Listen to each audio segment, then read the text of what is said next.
Okay, I see that some people already subscribed. Let me see if I go live on YouTube.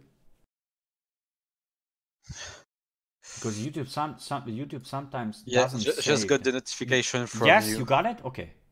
Yeah, I got it on my phone. Oh wow. Open podcast future plans from Jedi Redseven. So I hope you guys can hear us. We are live. The podcast has not started yet. We are still waiting for EROKTIC and for some guys who maybe want to join and participate. Dennis, hello. Mario bro, hello. And Plorex is also there, okay. Plorex, you're with us as well.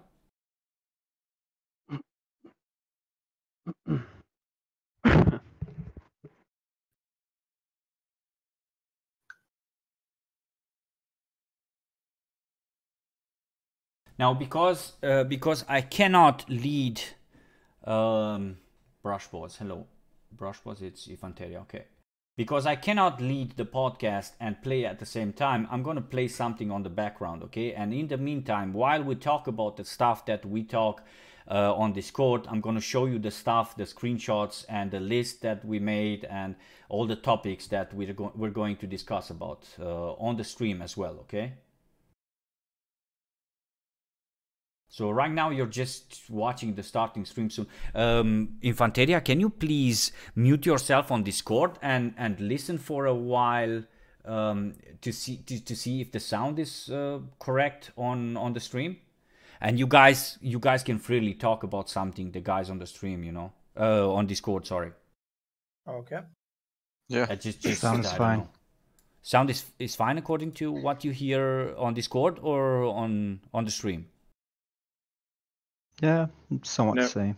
Okay. Sound is fine. Okay.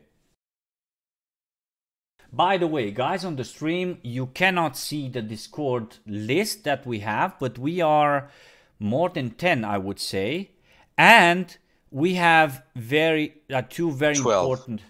12 are we? Okay. And we have, with all the respect for the Redseven community or for the friends here, we have two very important content creators with us, or one of them is streamer, and they are, I'm just gonna keep it as a surprise for a bit later, okay? As I do the intro, okay? All right. Still waiting for EROKTIC. I guess he's sending people here, and he said that he's gonna I think he's gonna end the stream, he said, because he cannot follow two chats and answer at the same time, and you know, he's fashionably late, both of the chats. That's a fashion. Christoph, welcome, man. So I'm just gonna leave this starting stream soon scene for now, okay, guys? Do not. I hope you guys don't mind.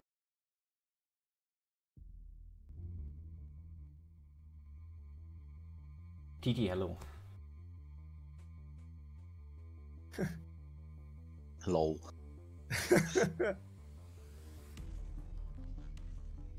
All right, let's wait for EROKTIC to join. He's probably ending the stream, I would say.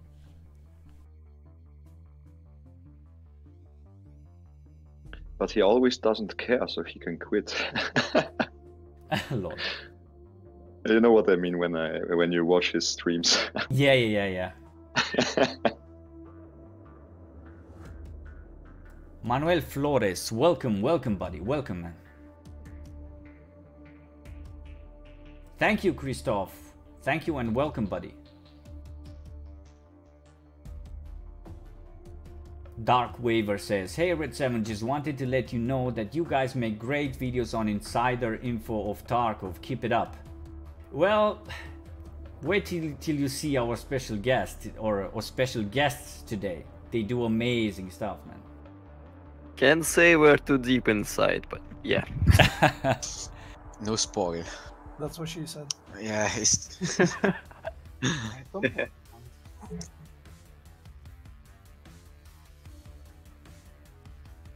All right. Oh, Spades, welcome, dude. I might have posted a link somewhere. Red.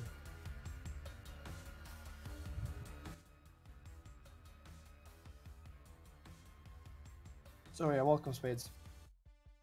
Spades, hello. He's also a real good player, Red, and a streamer. Right. Yes.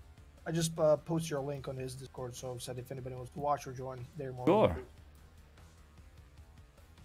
Sure. Manuel Flores. When are more regular player videos coming? Those are great.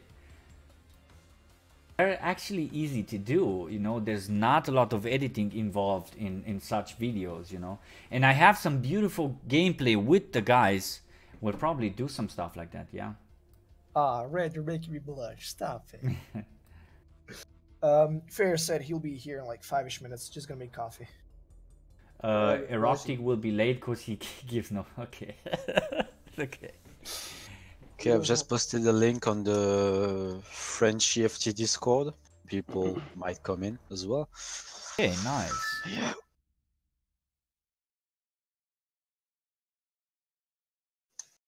Just repeat myself for a moment because there's like 50 of you there and there's like, I don't know, more than 10 of us here on Discord. Okay, we are not able to talk about the whole game. We have a certain topic that I'm gonna show you guys as soon as I start sharing the screen, you know.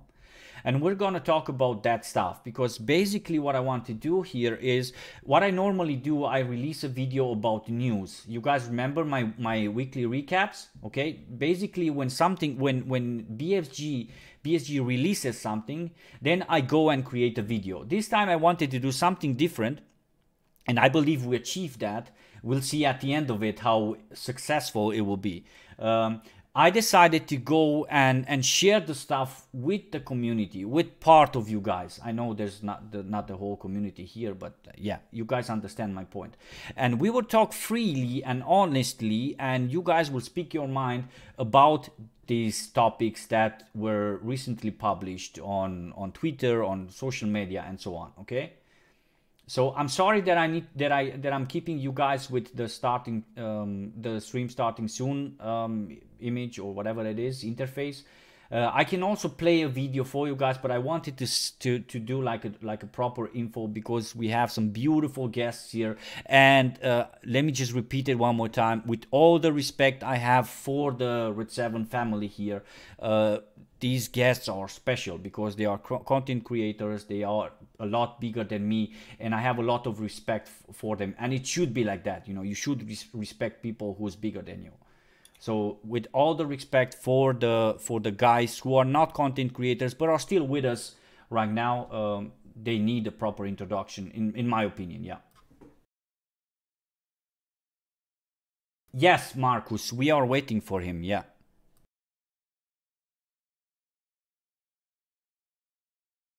He's being fashionably late, Marcus.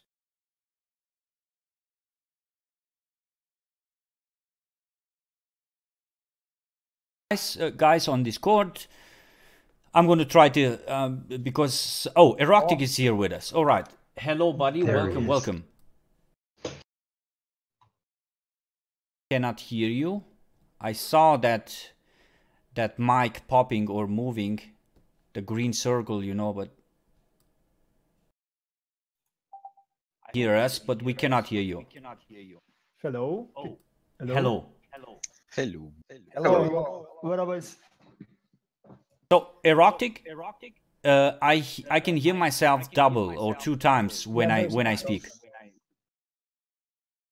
Really? Yeah, there's Something with your settings, I would say.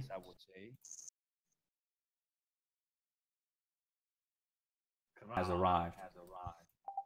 I can still hear myself 2 times, double. Twice the Redseven on the stream. Maybe because of the webcam. Okay, it's possible. Yes, sorry about that. Off? Oh wait, are we gonna use webcams? No. Okay. Let me go on my default setup then. Sure. Okay, so Red Fair is gonna be here, but he will not be talking. But you didn't have to say the name, man. It was a surprise. Red. You ruined it, man. You ruined it. Exactly what happened. I had birthday a few years ago, and my nephew was with me. You know, he was like I don't know, 3-4 years old or so, and they came with a present to me, and they said, "Here it is, you know, happy birthday and such." And he came really close to me and said, "It's a watch." Okay, nice. You know, it was exactly like that. Okay, it's not too late. The special VIP shall not be talking at this inconvenient moment. Okay, Nobody yeah. knew- Maybe he nobody- will. Maybe he will want to say something Hello. a bit later. Yep. Back. Yeah, he switched to PCs, I guess. Okay. The Balkan squad has arrived, my friends.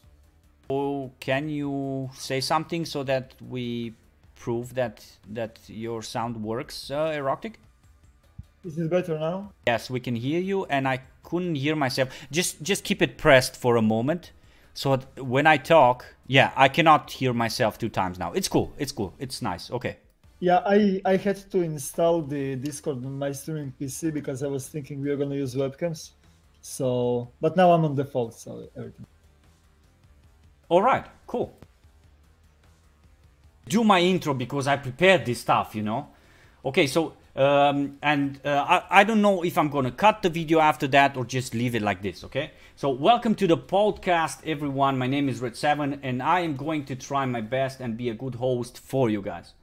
There are a lot of us on the channel, and there's a lot of stuff to talk about, so let's dive straight into it. I just wrote it down because for me it's important to be organized. Okay, now, with all the respect for the family here on the channel, I need to present 2 special guests tonight. The first guest once said, and I hope I am right, "You know what? I'm gonna stop working as a cook or a chef and start creating content for YouTube and stream on Twitch." And he did it. Some say that he is the Arnold Schwarzenegger of the Odd Plus D animation. Some call him the unveiler of bugs or discoverer of glitches. The enemy of the devs, kind of like myself. The conqueror of the Croatian virgins and the father and king of the Skra family. He killed a scav with his bare hands and convinced Rishala to team up with him. Then he stole his Bitcoin, of course. He is no other than the original, unforgettable, I am always right, EROKTIC. Welcome and hope you like the intro, mate. Good evening, good morning, what up, boys? Skrrr! The next next guest today is a Serbian rebel. He is the Dostoevsky of editing, the master and king of Premiere and Sony Vegas. And I am not exaggerating. He once killed Kila, the interchange boss, which is not in the game yet, but somehow he did it. Just ask him. And took his helmet and sold it to fans because he doesn't give a F about money, mate. His name is FAIRTX, and he is tonight with us. What a surprise, man. Good to have you here, mate. Hi, everybody. So let's begin with our podcast, guys. I'm gonna try to lead it as best as I can, and I will ask you guys to open that list that I made, okay? And I'm gonna switch the scene, boys, just so that you guys can see it as well. If anybody needs the list, it's in the Cheeky Beaky chat, or I can just send it to you by PMs. Look.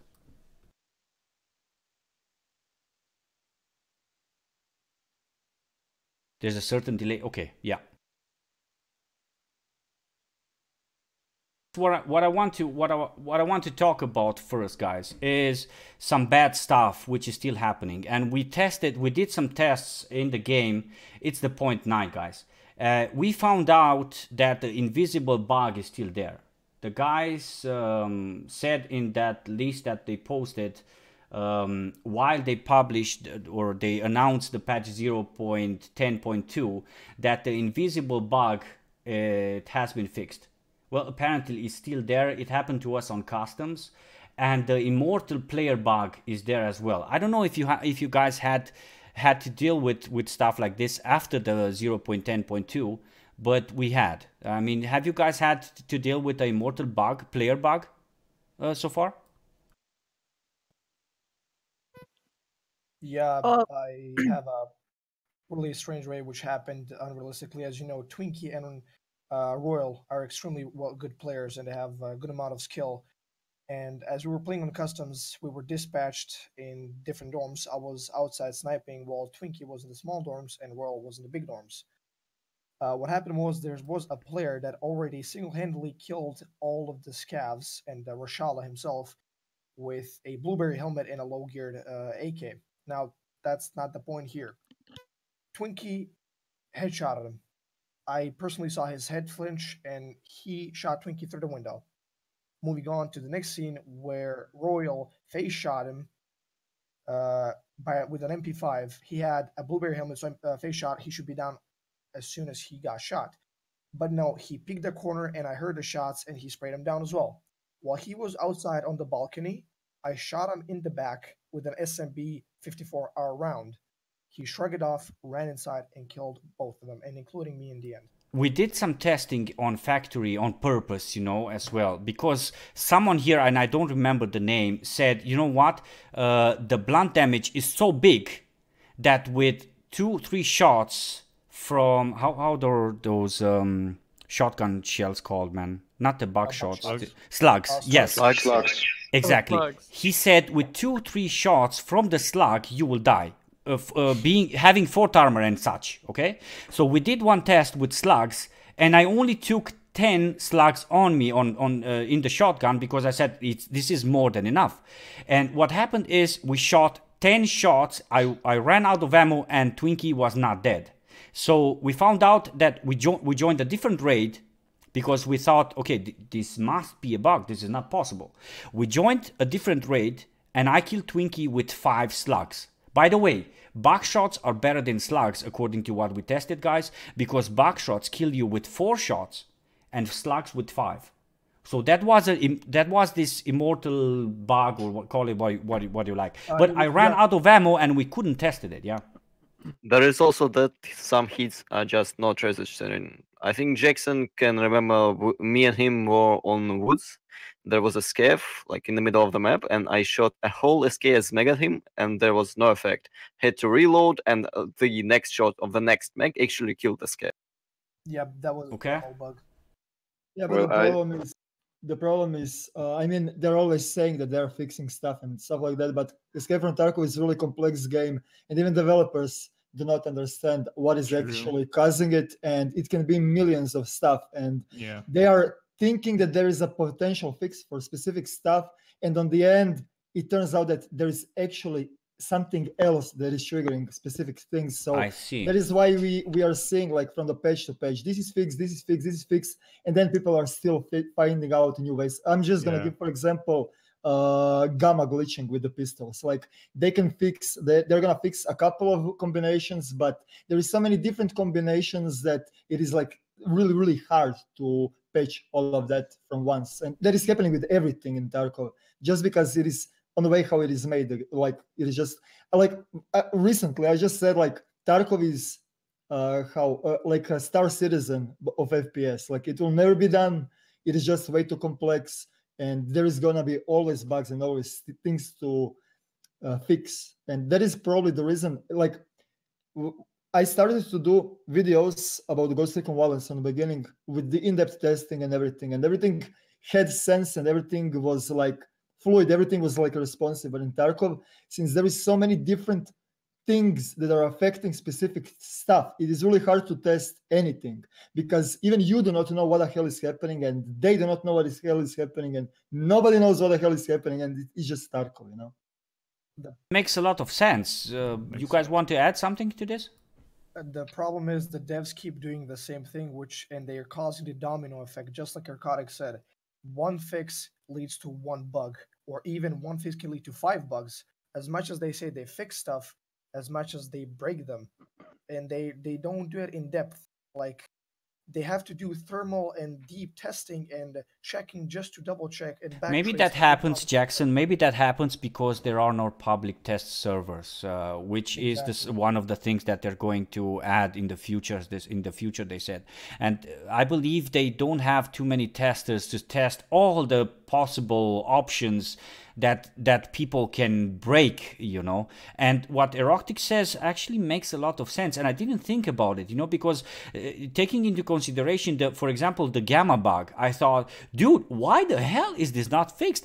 But apparently people find new ways on glitching stuff and breaking stuff, and yeah, it's a long road, I would say. And I really like the comparison you did with Star Citizen, because I recently played Star Citizen, and it's a great game, you know, but it needs a lot of work a lot of development still, right?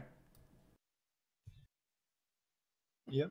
Okay, so do you guys have to have something to add to the invisible bug or to the immortal bug right now, or should I just move on to the next topic? Well, I was going to say that there is the gamma bug that exists since version, I don't know, playing for too long. When you are patient enough and you Alt F4 the game and reconnect, then you have the gamma bug. So it's so simple. You can everything is like you would turn on in-game gamma to the max, yeah, +10. Because when you play factory, it's like the sun would shine inside factory, or kind of like that. And everything is bright and shiny. Sorry, Lockdown. I'm going to try to keep it as short as possible because there's a lot to cover. Okay. Can I just cover the invulnerability? Sure. Real quick. So on the that bug is in a game forever. But in the recent patches, it is more and more often, and I think there is some kind of a problem with the animations. I see. Player glitching through the animation somehow, and it stucks in the invulnerability, or completely out of sync. That player is not even on the same place. I see. Somebody else should. Dude, that makes one sense. of those two. Since they added that animation for the holding the weapon up or on the side, shooting. Since that moment, invulnerability bug happened much more often than before. Yeah, it makes sense. Also, I have something to add. But it's like I got the when I was reloading, I got the weapon like holding up glitch, and I had to relog like 2 times in a row. I see. Yeah, so you couldn't escape that bug without. Yeah. Okay. I see. And then like the third time I could shoot and it would go back, you know. This is most frequently happening with the MP153. No. For me it is like sometimes if you have the slugs or buckshot in your inventory, but it just does not reload. The one time it fixed, I moved the ammo to my container and then it reloaded. Then it just, the other time nothing helped. Yeah. There are also things they can easily fix. Like, I'm sure I'm not the only one who had the bug where you're trying to drag an item in your inventory, like in your stash, and it just disappears from your mouse drag and just gets stuck there between the cells. And the only way to restart the UI is either go in a raid and get out or restart the game. They could easily fix this bug by adding just a refresh button to your stash. Things like that. It's like I would say, maybe I'm mistaken, and I probably am, but still, it's like 1-2 lines of code just to do that. But it's too hard for them. So some things are easily fixed, but they don't put the attention to them. I'm not a programmer, and I don't know how hard that is to accomplish something like that. Maybe if it's easy to do, maybe they have other priorities. They are focusing on something totally different, and because of being too easy to fix, they maybe say, you know what, this is very easy stuff, which we will do with eyes closed. You know, let's just do it later. You know, for now, let's just focus on some other stuff. It could be. You know.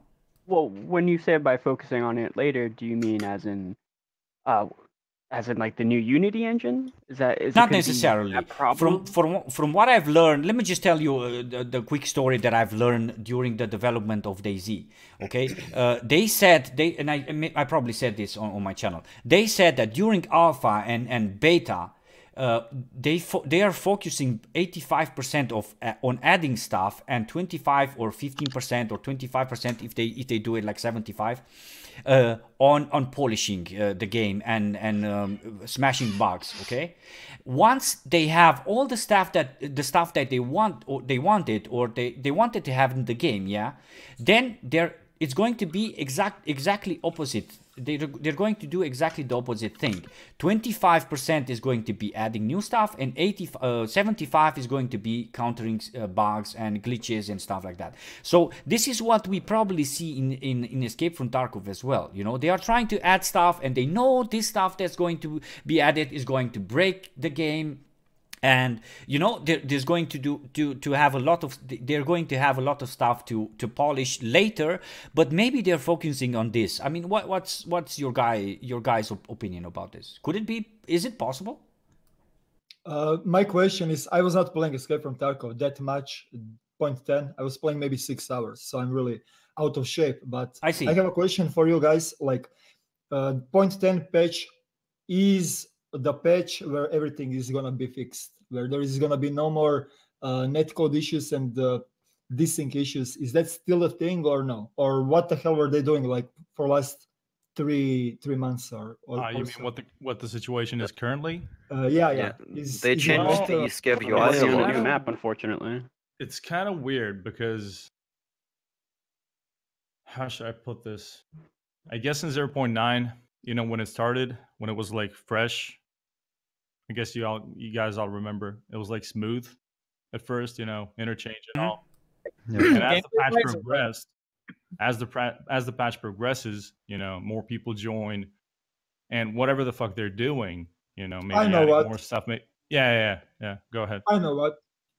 They are on every single patch. That is happening since alpha. Yeah. Every single patch, they reduce the scav spam and they reduce loot. They reduce players. So they reduce scavs- everything. They actually increase scav spawns. They are twice. the scav spawns. No. He means like eventually. On a fresh patch, you do not have scavs, you do not have anything on a fresh patch, so people can talk how FPS is boosted, how this is better, how this is that, and on the eventually when people forget about it, but when people are enough of talking, they just increase the scav span and everything is scarce again, and every single patch is the same. Okay, so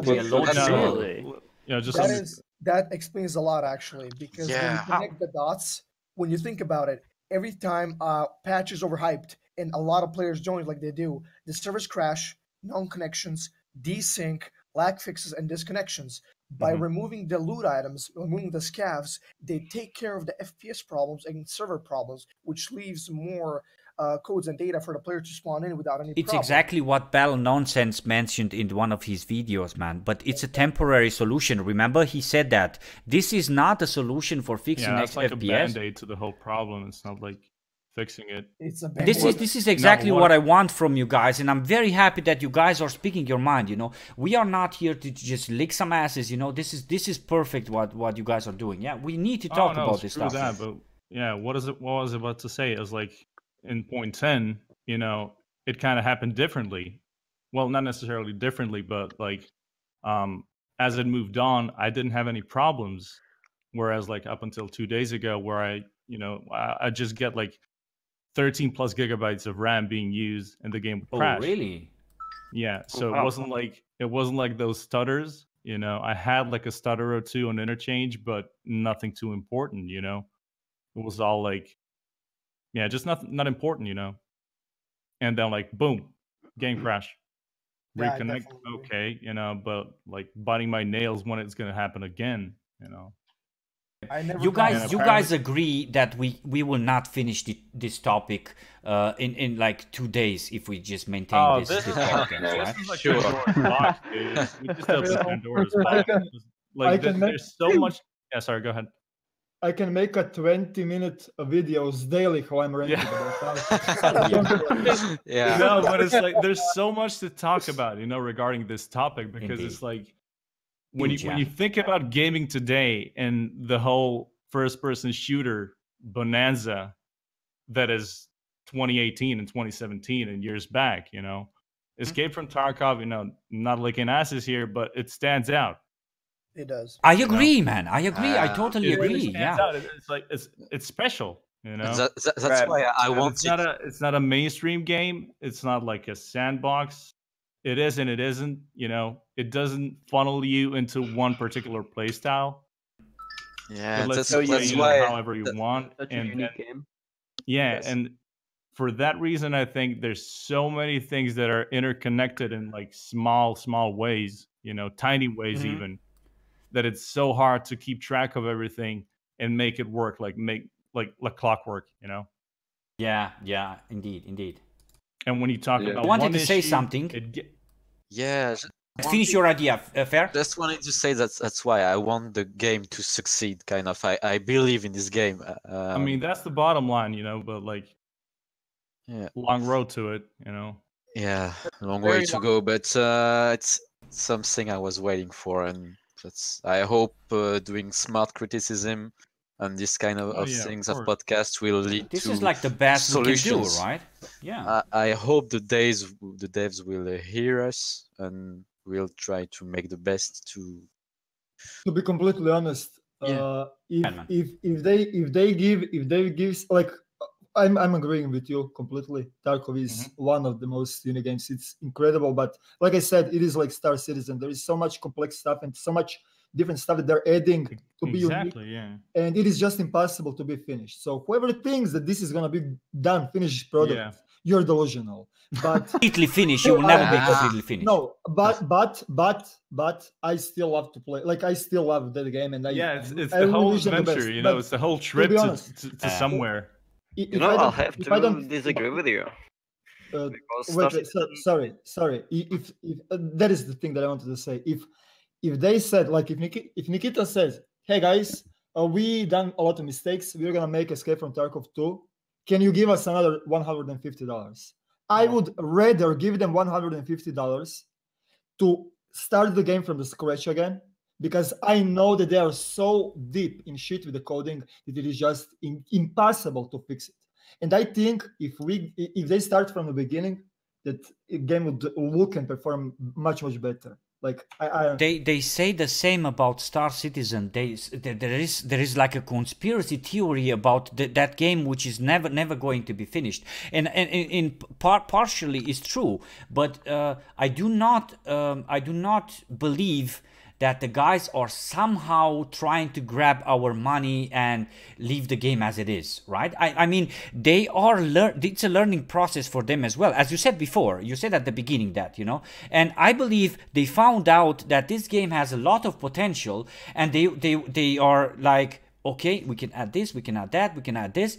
Let's start creating, and we will see what's the bottom line, you know.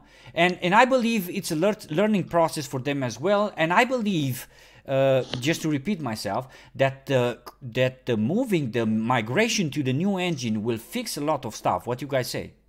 Yeah, that's what I wanted to say, because with the new Unity, with the new Unity engine, they will have the possibility to use new tools. You know, what's everything is developing. Also, the tools that the engines are developing with the time, and the tools are getting better to use the hardware properly and so on. And there are assets that make it easier to implement stuff. You know, also AI and stuff. And when they progress and upgrade to the new Unity engine, I hope that it will be easier to find bugs, or even to prevent that they will get created, you know, that they... That's so what guys, I hope, because let's be honest. Studio. Be honest, we will never finish this topic if we just are at like a surface, right? We just scratched the surface right now. Let's just put an end to this topic right here, because we will never finish it, man. And let me just focus, or let us focus on the tweet that is just released today, which is actually very important info. And I believe you guys are, or the guys on the stream are also interested in watching it. What do you guys say? I mean, I can switch that and do it tomorrow, or do a private video for it, you know. But now that we are here, I guess you have a word to say about this stuff as well. What do you guys say? Go for it. Sure. Can I go? We're talking about the medical animations in that. Yes, exactly. Go ahead. Just start talking about it, and I'm gonna show. Okay, I'm gonna show the guys the tweets. Yes. Well, from what I've learned, it's supposed to change how the game is played. And okay, starting from my viewpoint, you know, it is gonna do the game good. Now I know the. Think it's gonna slow down the game with the meds animations? Of course, but that's another thing I want to talk about, because I catch myself, you know, sometimes practically running on factory, playing it like Call of Duty style. Even I don't like using that word or that comparison. Okay. You know, but you know what I mean. It's like just sprinting around, jumping around. You know, okay, I get all the loot. Sometimes I die, sometimes I don't, and then I go like, wait, am I playing Tarkov? You know, or did I just, you know, exactly, or did I just want a quick fix? You know. Yeah, the thing is, you can spam the shortcut with your meds. That's the point. Yeah, exactly. Okay. Whereas if I was to rush a room, you know, full of guys, and okay, I spray one down and I get hit in the meantime, I can just spam and go prone. You know, I'll actually have to go hide, run like a little bee. Use my meds, you know. Yeah. So how do you like, how would you guys like to play the video? And I'm just gonna ask for like a short answer. I'm gonna start from above, okay? Three hour time. How would you like to play the game? As Call of Duty, or as EFT was supposed to be played in the beginning? Just a short answer, man. Just to have like a small vote. Slow and steady, slow and smooth. You know? What about you, buddy? It's all about tactics. Less aiming, more tactics, and proper positioning. I completely agree, dude. It's like when firefights and Escape from Tarkov shouldn't be just point and shoot. Better armor wins, you know? It shouldn't. No running and gunning. I'm not saying it's not possible to, you know, get a lucky headshot if you quote unquote run and gun, you know, but it's like, I think it should mainly be down to situational awareness, you know, outsmarting your enemies, like playing it tactically. It should be a mix, right? Not necessarily exactly. Daisy style of mix, you know? I'm not saying like Call of Duty is all about like, well, not necessarily Call of Duty. I'm not saying other slower paced games, you know, have an extremely slow pace. You know, there's still like breach and clear, there's still like flash and clear, stuff like that, you know, games that have that. So I'd really love to have that, you know. What about you, Havoc? Well, yeah, I do agree with like the three people above that it should be a mix between fast and slow gameplay. I mean, you're going to be encountering different types of people doing different types of things. Jackson, you? Tactics, smooth movement, more like real life combat. Nothing COD or movie stuff. Yeah, I'm same. I'm same as EROKTIC said, and I'm also thinking in direction of America's Army, what was playing a lot, because it's also slower and it's more about positioning and tactics. Okay. I don't know how to pronounce your name, buddy. Pel, I'm going to call you Pel, okay? Are you here? You're muted. Can you unmute? Yeah, sorry. Go ahead, buddy. How do you like the game to be, or how would you like to play the game? I don't want this game to become another Call of Duty knockoff or whatever. Just You're next? I agree with the rest. Slow, steady, meticulous. Sure. I don't want to get rushed by some guy wheeling 2 SMGs shooting everywhere. So. TT, what about you, buddy? Yeah, same. I want it to be like it was supposed to be, hardcore, realistic, and tactical. And Twinkie? Well, the problem is, I don't know how to explain this. There's going to be short and clear. Short and clear. Okay, short and clear. People have different skills, and people like to play fast and or slow. So I like the slow paced. And what about you, Infanteria, buddy? I think the game should be left as it is, like in the playstyles, but every single gun should be much more deadly. So if you are getting shot, if you get hit, you will most likely die. You getting actually not killed, you should be lucky. So that's because like you should be more careful. You can still do whatever you want. It would still work, like running around and being very fast. But the guns should be much more deadly. Okay.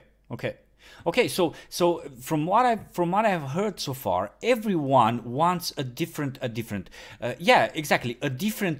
and by that I do not mean different as it is right now. Maybe a bit different, but a different EFT from what we have on the market already, right? This is like the main goal, and I hope modified. Yeah, and I hope the devs somehow will hear the community, because I believe the majority of the community wants something special, right? Can I give you something? Yeah, go ahead, buddy. About the animations and medical animations. So I'm playing right now, like in the past, I don't know, since Scum was released, I'm just on Scum and I'm playing that game. And basically, every single small bit that is damaging you, it is gonna cause you bleeding. So if you encounter but time to kill in this Scum is insanely, like couple of bullets and he's dead. But basically, if you shoot someone, he needs to bandage, and you know that he needs to bandage, and you can force him.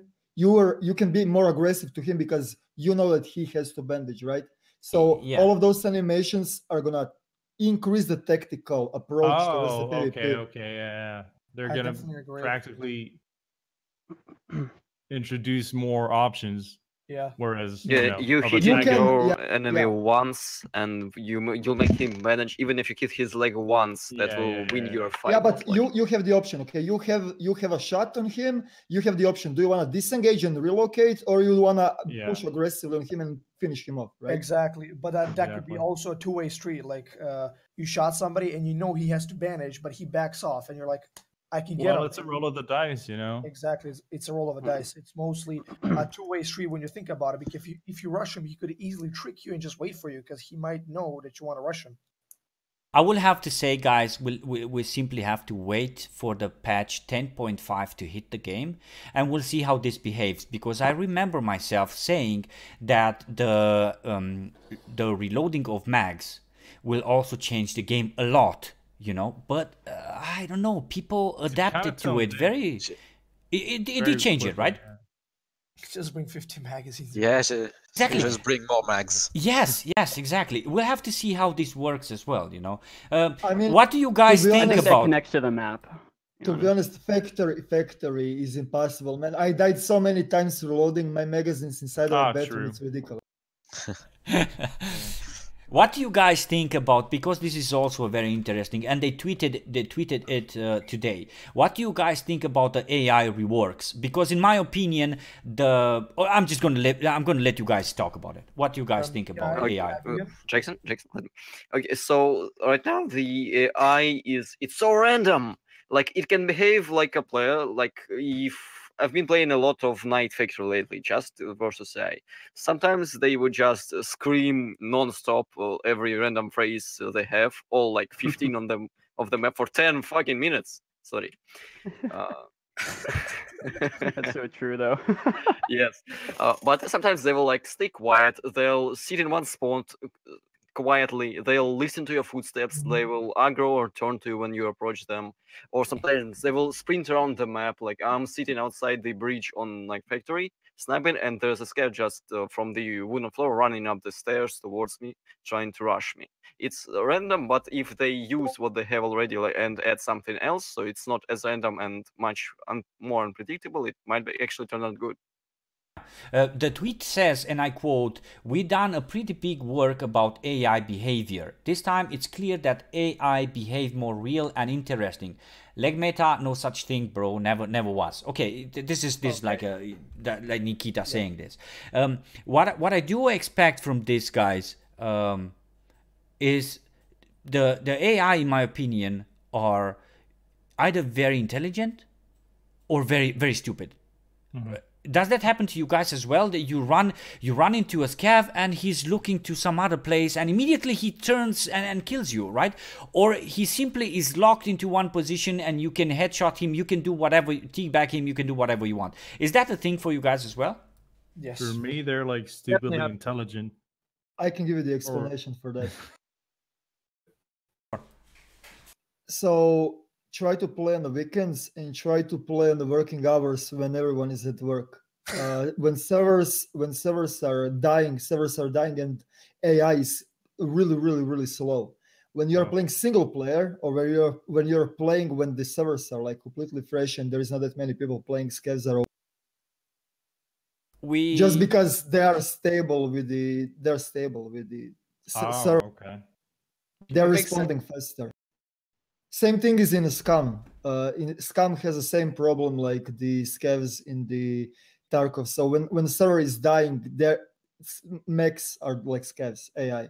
They're just gonna be so slowly responsive, and they're gonna shoot so late. It is just ridiculous. I see. Okay. So you guys have something to add? Do you guys want the AIs to have a standard of like personality, or do you want each? Do you like them being random? No, look.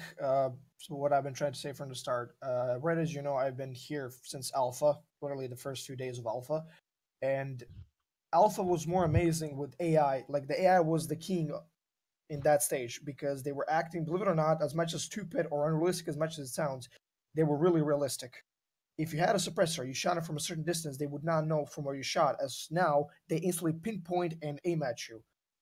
If you're a player scav, and back then, remember, there was barely any scav outs because people knew they could kill scavs. If no scav saw the murder of another scav, he would not attack you. You could just freely walk by, which was a really good addition because there was no assholes killing people who just wanted to get some money. Also, I saw them watching each other's back. One would be going forwards, one would be going backwards. They would not be a body or legging me every single time. They would act as real people. They would taunt me from time to time, but their mechanics, their aim, and their behavior was more like a real player. There was nothing AI or bot based. They were not stupid. They were not smart. They were just average. Okay. Have you guys noticed AI scavs like tracking a player through a wall? Like I don't know if you. Yes. Definitely. Yep. I still see that. I don't know if that's. I don't know what the. I don't see that often anymore, man. It used to happen before, but they decreased the time span, the attention time span of the scav to 2 seconds, according to the devs, and it's not happening that often for me, man. For me, daily, man. I play a lot, you know. Well, I was gonna say I notice it more in factory than per se like custom or woods. But I also like this.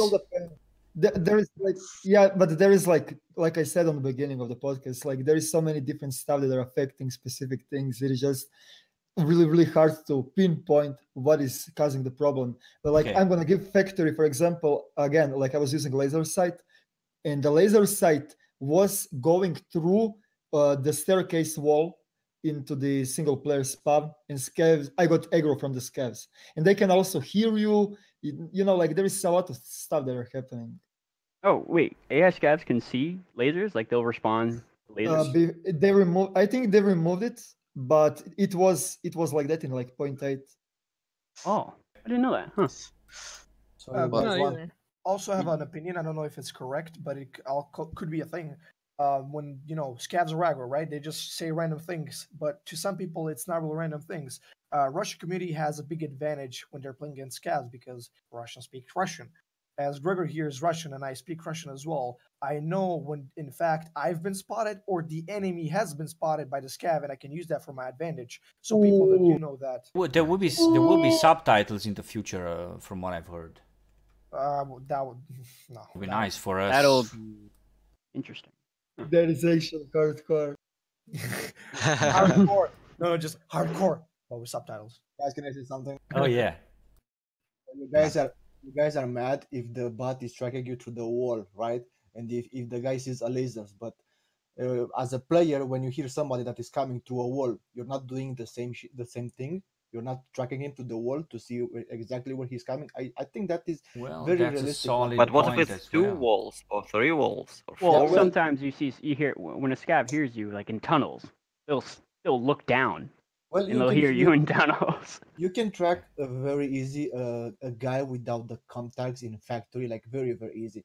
So I think that is very realistic what the devs are doing with the scavs. That should be the same with all the scavs.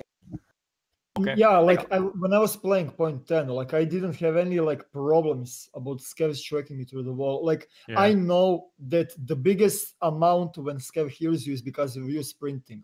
I'm gonna give you the example: shoreline electrical building. I'm always approaching on the same way. I approach from one side, I kill a scav. They are all looking that corner. I do not sprint. I run. I just walk around the building and I shoot them in the head again because they're all looking on that corner where they saw me last time, where they heard the shots.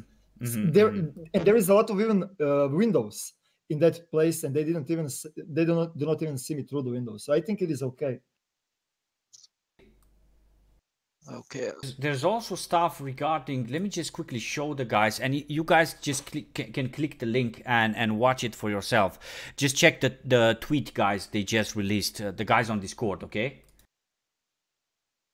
Show the guys. There is some ergonomic rework, guys. Now they will, so let me just quote it. Ergonomics rework, now they will affect your weapon. Right now there is almost no effect at all. So there will be reason to mod your weapon ergonomics because it will influence on aim speed, sway, aim line up, and other stuff. And the other part is, no, wait, it should be the second one. Let me just quickly close it. Ergo 2. Right now, ergonomic buff is in percents. In 10.5, it will be in exact number your weapon ergonomics will gain. I don't understand exactly what Nikita wants to say here. Mods ergonomic will influence much more. So overall, weapon handling will depend on ergonomics, weapon mass, player condition, skills, mastering, and magic. Magic doesn't come into whatever. There's something hidden, I would say. He means here. I don't understand it otherwise. So. Okay. So no, let me just quickly explain it. So this in my opinion adds a different or another layer to the game reality right now, because I don't know if you guys have tracked a bit recoil in this game. Recoil is so unrealistic. I don't know, what's your point about recoil? Is it unrealistic for you guys as well? Yes. So what I wanted to say right now, with the all modification statuses and without, just check the first recoil and the rest of recoil. In my opinion, the recoil that's stated, it only counts for a few 5 or 6 shots, because after that it's a laser. What do you guys think? I mean, the guys with more experience, which play a lot of EFT. I'm not the guy that is shooting with the guns every single day, and I never shot the gun, so I really do not know how it should work, but I know that smaller cartridges should have less recoil. The thing that some people will agree, some people will not agree, is that Tarkov is running its own recoil system. It is not a recoil system like, for example, Ring of Asylum or PUBG or whatever, where you need to control the recoil. Escape from Tarkov has the type of the recoil that you have to only control that first kicks, and eventually your character already knows how to control the recoil. So every single weapon that is used in Tarkov, like with the faster rate of fire, your character is gonna faster learn how to recoil, how to control that recoil on that gun, right? But the thing that I really hate and that I really dislike is that AKS recoil is absurdly high, and M4 is a laser on 50 meters, 100 meters. It is. I don't know. Does that work in life? It's like the single shooting and single fire mode. It's practically unused. You know, as much as it should be. I mean, I'm the same. Like he said, you know, I don't shoot guns. I don't know. All I can do is like compare it via other games. You know. And I don't know if I look at Squad, if I look at Insurgency Sandstorm, you know, you can draw a bit of a few parallels, you know, Well, I shot already a few guns, and the recoil is way too small, way too easy, and even as EROKTIC said, the first few shots hit, and then it's a laser. They just become stable. Maybe it's due to because you have this skill recoil control, so it's maybe some kind of passive ability that you learn that no other game has, but in the reality it should be much more noticeable. I just feel like it should be constant.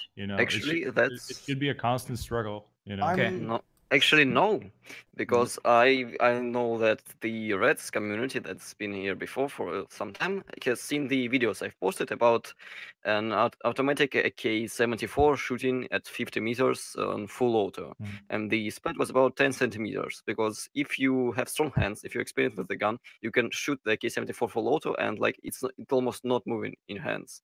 So yes, the but exactly. AK recoil is pretty accurate. But the shotguns, they 1 second, Red, they kick a lot more. So yeah, if you're shooting a lot of shotguns, like a few 8-round mags at once from your MP153, your hand health should decrease. Okay, can I just quickly before you resume?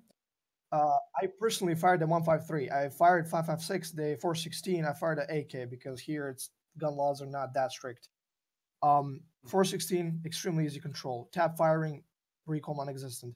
But I'm gonna switch to the shotgun, which I want to talk about from the start. Is when I see players just going tuck tuck tuck tuck with the 153, going semi-automatic rapidly.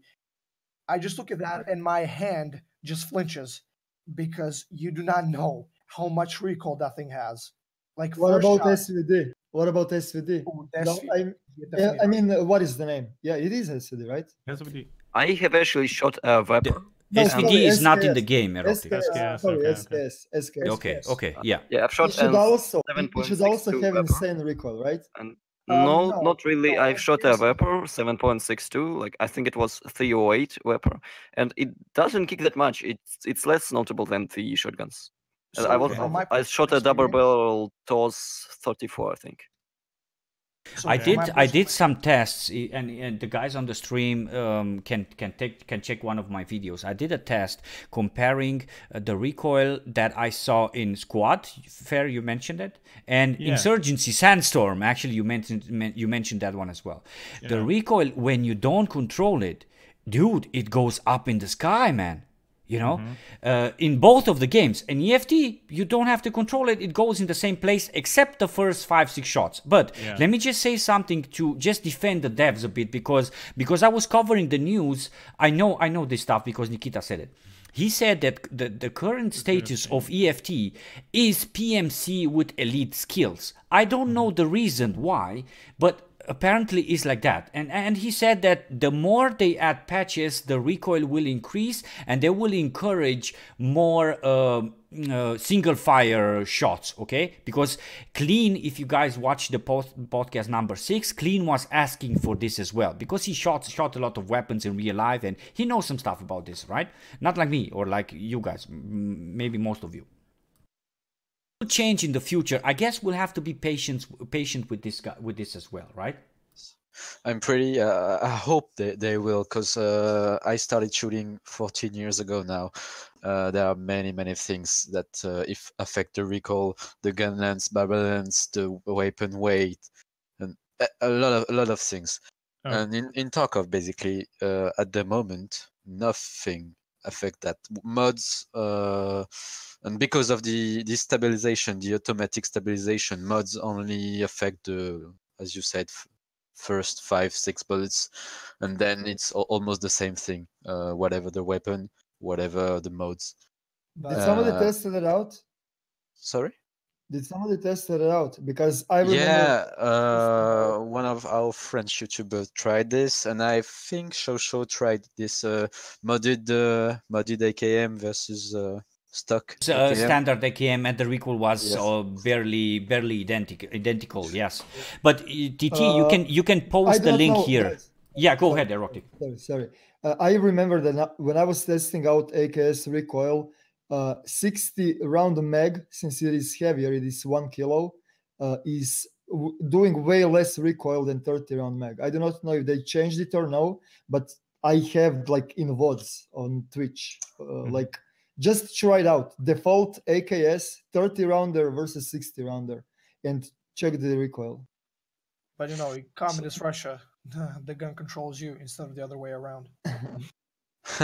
Also, I just wanted to add that small rifle calibers such as 5.56 or 5.45 are pretty manageable in full auto. I see. Okay. Pretty, because they are. It's a small caliber, but above that, 7.62 by 39, 308, and everything. Don't expect to control the weapon. Yeah, don't expect to make. I've actually posted a link to a video in the Chickabigga chat with the not just AK-74, that's an RPK, the machine gun, and it's been fired standing upright. Yeah, standing upright, not on any bipods or anything. You can see how stable it is while shooting automatic. But what I'm interested in. Yeah, go ahead. Fair. Sorry if I'm being boring, but no, not at all. Yeah, man. It's like nothing is boring. Everything is stressing. Most of the time in Tarkov, we're running, right? Yes. It's like run, stop, shoot. You know. Yeah. It's move around. Like speaking from my own experience, I shoot like 90% of the time. I'm engaging while moving. You know, left and right. Whereas the recoil is the same when you're sitting down and you're not like super tired. Still speaking game sense, but you know. Yeah. I mean, whomever tested the guns in real life, you probably did it like fully rested, on a sunny day, you know. Yeah, I agree. Yeah, like, that makes a lot of sense, man. Yes, you know? Yes. It's like, where's the adrenaline that I guess would come, you know? Steady, you have eight, you know, you're fed and everything is steady. You know? Yes, exactly. Yeah, that makes a lot of sense, man. Yes. So I'm just wondering about if they want to make it more dynamic, you know, where that's the case. If you're going slowly, you know, point shooting like single fire, and then when shit goes down, you know, you get into a firefight, you know, becomes more hard to control. Just overall. Yeah, let me just quickly add this. We are live for like 1 hour, guys. I do have time, but I just feel obliged or obligated to ask, how are you guys regarding time? EROKTIC, Fair, because you guys are maybe more busy, and the rest of the guys who are maybe not that busy. Should I speed it up here or? It's okay, I finished work. It's fine for me. Yeah, I got an hour left. It's all good. Fine for me too. How about you, Fair? You said something? No, I just finished work. I mean, I'm good. Okay. So, do you guys still want to talk about recoil? I think there's also a subject that we will still have to see how this goes on, because according to Nikita, every patch they will still increase it, and I'm really happy to see more single fire in EFT, because this running and gunning, and there's another side effect, guys, and this is also I'm coming to the topic again. By encouraging auto fire mode, what loses a lot of value in this game is the sniper rifle. I mean, do you guys like to play with sniper rifles? And you go to woods, for example, and you see this guy at 100 meters or 80 meters, and he's with the M4, and he goes ta-ta-ta-ta, and you're down. You don't have a chance. If you miss the first shot, you're down, right? In my opinion, it needs to be increased, because if not, sniper rifles or single shot type of rifles will have a lot to lose, right? Am I right? Yes. So I'm a competitive shooter. I started about a year ago, and I mostly go with handguns, but we do firearms, big caliber firearms sometimes. And just like Fair said, in the game currently it's run and gun. Sometimes you're shooting most of the time, so sometimes running. And with the tap fire, when you have to tap fire, you have to be really accurate. But when you're running, because we have to run from stage to stage, we get tired, and that affects us a lot. Like it does a number of on our aim, because either your gun sways or you're too tired. Like you can get a cramp sometimes. It happens to get a cramp. So I would like it to be a bit more realistic, but because what we got now is just a bit ridiculous. Yeah. Okay.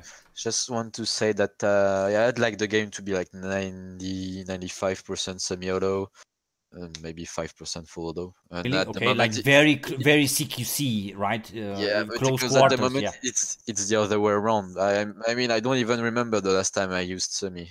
I can't tell. And in the army, they call the full auto. They call this the suicide maneuver because you are basically fucked up if you have to use this. Yeah. Okay, so let's wrap it up with the recoil here, guys. Or you guys have something to add, maybe quickly? Maybe, yeah. I think there is a lot of stuff that are placeholders, and they're just waiting for the another features to be implemented before they balance it out. Because there is no point. There is no point of balancing something if they're gonna add more skills, for example. You know. See, okay. Oh, makes sense. Yeah. I just have one question, actually. Sure. One quick question for does weight affect recoil by a lot or at all? I don't shoot guns. In real life? You mean in real life? Yeah, in real life. Well, yes, and that too. It does, dude. It does for sure. I've shot some 2 kilos weapons and 5 kilo weapons, same caliber. It's a huge difference. Yeah, recoil so like someone who's wearing 4 with a tac no. and not the So weight. there's also no, not there's your weight. also We're not That's talking your about the player weight, about the gun weight, because the player weight, it does not matter a single thing, but your gun modifications and their weight affects the weapon a lot, more than you would think. Agreed. Okay. It's like when you add a suppressor at the end of your gun, yeah, and the gun is much heavier at the end. Yeah, you will have, yeah. Sorry. You get the point. You get the point because you have then. But your arms are gonna also be more tired, and yes, like, of course. Running with like bolt action, like 20-kilo heavy sniper rifle, like a madman through the factory. It's like, come on, dude. You know, but they're just like I said, placeholders, and they're waiting more stuff. Yeah. That does make a lot of sense, man.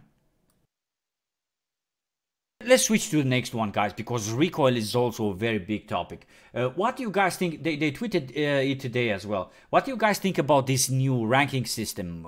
Are you guys a fan of such stuff? Because I remember of playing PUBG and I was always checking that rank to see where I am, man. You know, what do you guys think about it? Well, my opinion, I'm not fan of it. It's, in my opinion, pointless, but maybe people will like it, so it's okay if they implement that. So at least it will please people, maybe. Okay.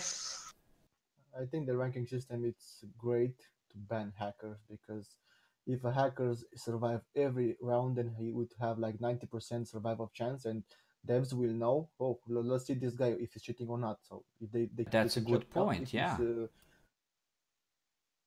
Yeah, he can be tracked somehow if there is such a possibility in the game. Yeah. Market, guys. When Nikita explained it, I to be honest, I didn't understand it completely. I think it's such a complex mechanic or feature that is going to be added that we will not understand it in like the first week or so. Did you guys understand it? Not really. Probably discover it, right? There is gonna be like a reversed type of auction house. So you're not gonna have M4 and then you're gonna place it inside, but there is gonna be somebody else that won't say M4 and then you're gonna give it to him. You understand? Okay. There's something that he offers. So yeah, it is basically somebody makes the offer. I want a fully modded M4 with this and that, and you just make that gun and place it on his order, and you get the money. And you get money or items or whatever, right? Yeah. Or whatever you. Yeah, it is like reversed from the auction house. So somebody wants 31 condensed milk, and if you have 31 condensed milk, you're gonna give it to him, and that's it. Okay. That's interesting. These new features, if you guys want to link yourself or just to open that list that I made, character things that are going to change. For example, different sorry. characters. Sorry. Can you open it, Sorry. Yeah, go ahead. No, I just wanted to link that leaderboard and auction house. They are adding more features because every single person has different play style, like we already said. And some people like to have 90% kill that like survival chance. Some people like to have an insane amount of kills. Some people like to just trade. They don't even want to go in raids. They're just gonna be like they're gonna run the monopoly, right? So it's a great thing. Yeah, they're gonna be like. I think you think it's going to be. Yeah, it will be a kind of. It's gonna change the game economy for sure. If people want to be traders, I've noticed that in the French community, some people are just hatchet run, always, and they don't really play the game, just sell the thing they find in games, and they like the way they like the game this way, so it can be only good for them. It could be like a very good option for the explorer, for example, right? Because I believe that there's going to be a lot of requests for graphics cards, for example, right? And that guy can actually complete that stuff and make a lot of money with it. Maybe, who knows, you know? About this stuff that they released yesterday, guys, character, for example, different characters will have different stashes and hideouts. What does that mean for you guys? Because I talked with the guys, and for me it means that in the future we will have the option, exactly like World War III for now. You have the option to customize yourself several characters, several players. And does that mean that each of those players have a different stash and a different hideout in the same CD, with the same CD key that you bought from EFT? Does that mean? What does that mean for you guys? The way I understand it is that you will have your bear character, your USEC character, and your scav character, and they each will have their own progression, so their own stash, hideout, and everything. That's the way I understood it. I might be wrong, but bear and USEC at the same time? I don't know. Maybe. I don't like that. You guys think? Did you guys understand it, or it's just like we'll just have to wait and see what exactly they mean by this?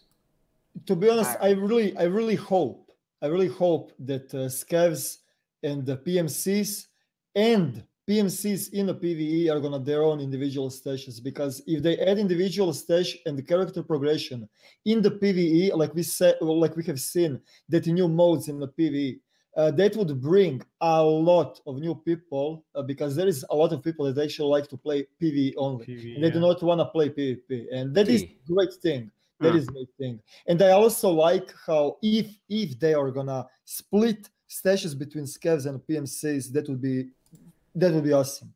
So this way they will please everyone, right? They will at least try to please everyone, yeah. Well, it's the most objective solution, yeah. I guess so. This other thing that I saw on that list, guys, they are thinking to add a stagger animation when you fall down from the rafters, for example, and you're overweight. This is needed, right?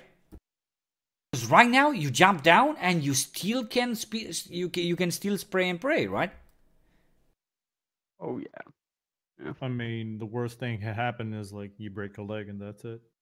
Pop a painkiller. You can still pop that morphine and you can still run away, yeah. But the problem that I do not like is that everything is so constant, and the more you play, more stuff you're gonna learn. I'm gonna give you an example: 3-story dorms. You're on the balcony and you drop on the fence, and you're just gonna get the fractured. You're gonna get fractured leg, or if you stay close to the wall, you can actually land on top of the window, and you're gonna be unpunished for jumping from top. There has to be some kind of a RNG that is gonna completely F you. But EROKTIC, agree with me, man. There will always be pattern which players are going to learn. You know, you cannot avoid that, right? There will always be that spot on factory on top of the bridge where you can with the use of your body you can jump on top of it and have that overview, right? There are always going to be patterns like this ones, right? You cannot avoid that. But you can increase the RNG. Like for example? For example, it is raining and you're running down the hill and there is a chance that you're gonna slip and for example. I see. Okay. They or even when you're overweight, your character might trip or something like that. Yes. Okay. Give like a ragdoll animation. But if the game is not reliable and not trustable, are you guys going to like it, man? I mean, you know. Yeah, I'd probably like it if I was to like run downhill and I trip and fall and get stuck in a constant loop animation of me falling and tumbling down. That'd be awesome. Okay. No, I think that would be nice. That would be a nice adding to the game. You will have to take care of where you go, depending on the weather and everything, like you would do in real life, basically. Oh yeah, if it was to work, sure. Yeah, why not? I can just imagine the moment now. It's raining. I mean, it branches out to a lot more gameplay mechanics, you know. How much loot you can carry, your strength, your actual strength that's gonna have to matter, you know, to be able to carry like 6 AKs in a pilgrim, you know, and still run away, even for 100 meters. But hey, it's 100 meters. Usain Bolt. Yeah. Regarding weapons, because I also see that they added some info about weapons. What is this advanced sniping tools? What do they mean with this? Advanced sniping tools, like probably windage. Either rangefinders, such as bores. Oh, tools is real tools, like physical tools. Yeah. Well, it says here advanced sniping tools. No, Kestrel. I would more say Kestrel. Oh, that's for like range. Weather station. Weather station. Yeah, exactly. Cool. So okay, that is what they mean. Okay. Yeah, probably. With probably SVD will land in the game with 0.11. They said shoulder aim swapping not coming soon. If you guys remember the first trailer or one of the first trailers of the game, there is that scene on Factory, guys, right? Remember, Fair? Yeah. Where he switches from right to left. That would be amazing to see in the game as well, right? But they said it will not be coming soon. Then there is probably going to be a stance to lower weapon, which I'm not sure I understand. Just like the crouch, same with the weapon.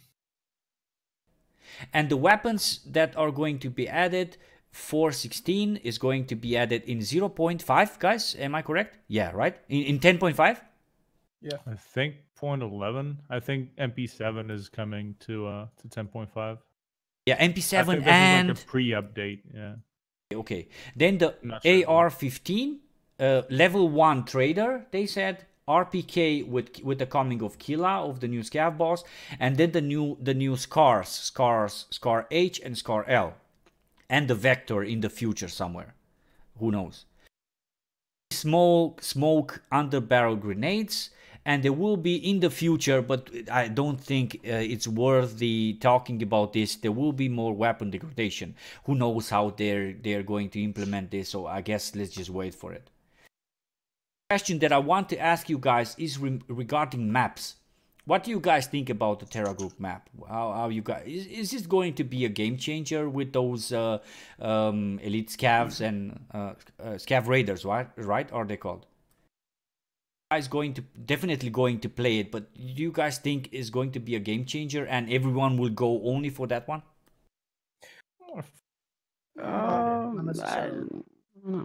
I mean, for a couple of days, sure. You know, I know I'll play it like as soon as it drops, but if it's like a factory-sized map, you know, it tends to get a bit boring if you don't just want to grind.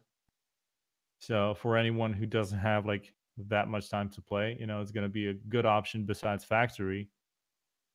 Whereas now, like nighttime factory is not played almost at all, you know, and it's kind of a different map at night, you know.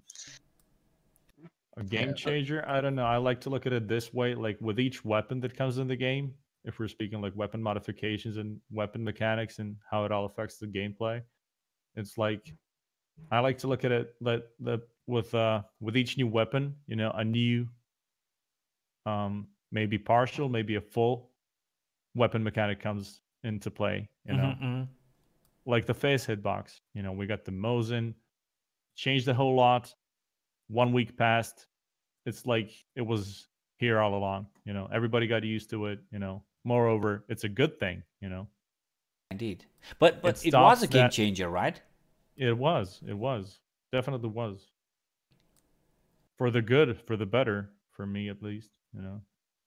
Yeah, same. It added a lot more variety to the game, and I think the same would have happened if the SV98 would have a price for, I don't know, 20,000 rubles, right? Because everyone was complaining about the price. It was there all along, you know.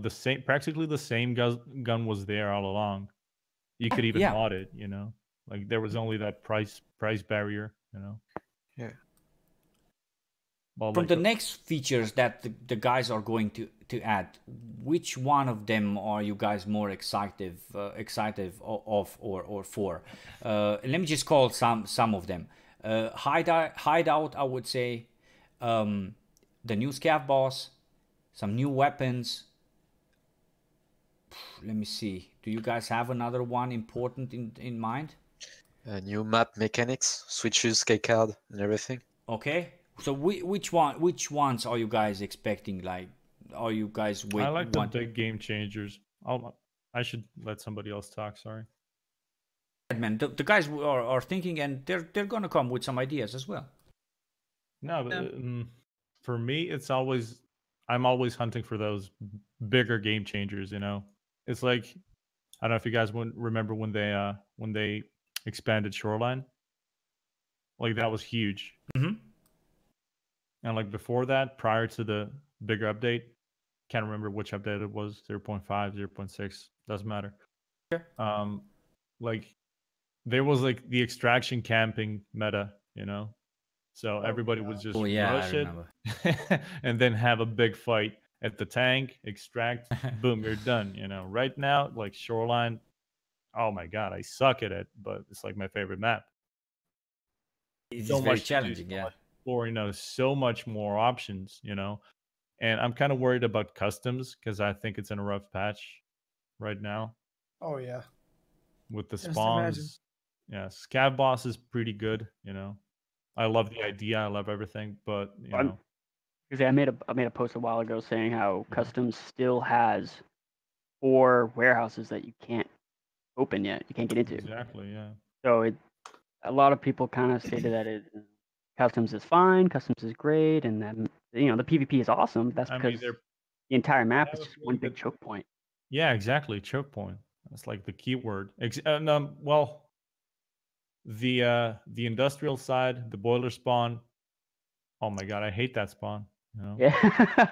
Oh, same. It's like you're literally funneled through that one particular side, you know. And sooner or later, you're gonna come through there. You know, that is the primary reason. That is the primary reason why I do not like to play Tarkov anymore. Because after so many raids, like you literally know where to expect enemy, and it is so boring. Like I understand. Yeah, I understand new people, like when they are playing, it is amazing. It is, man, but I know exactly the timing when a player scav is gonna try to flank me. I know everything. It is boring.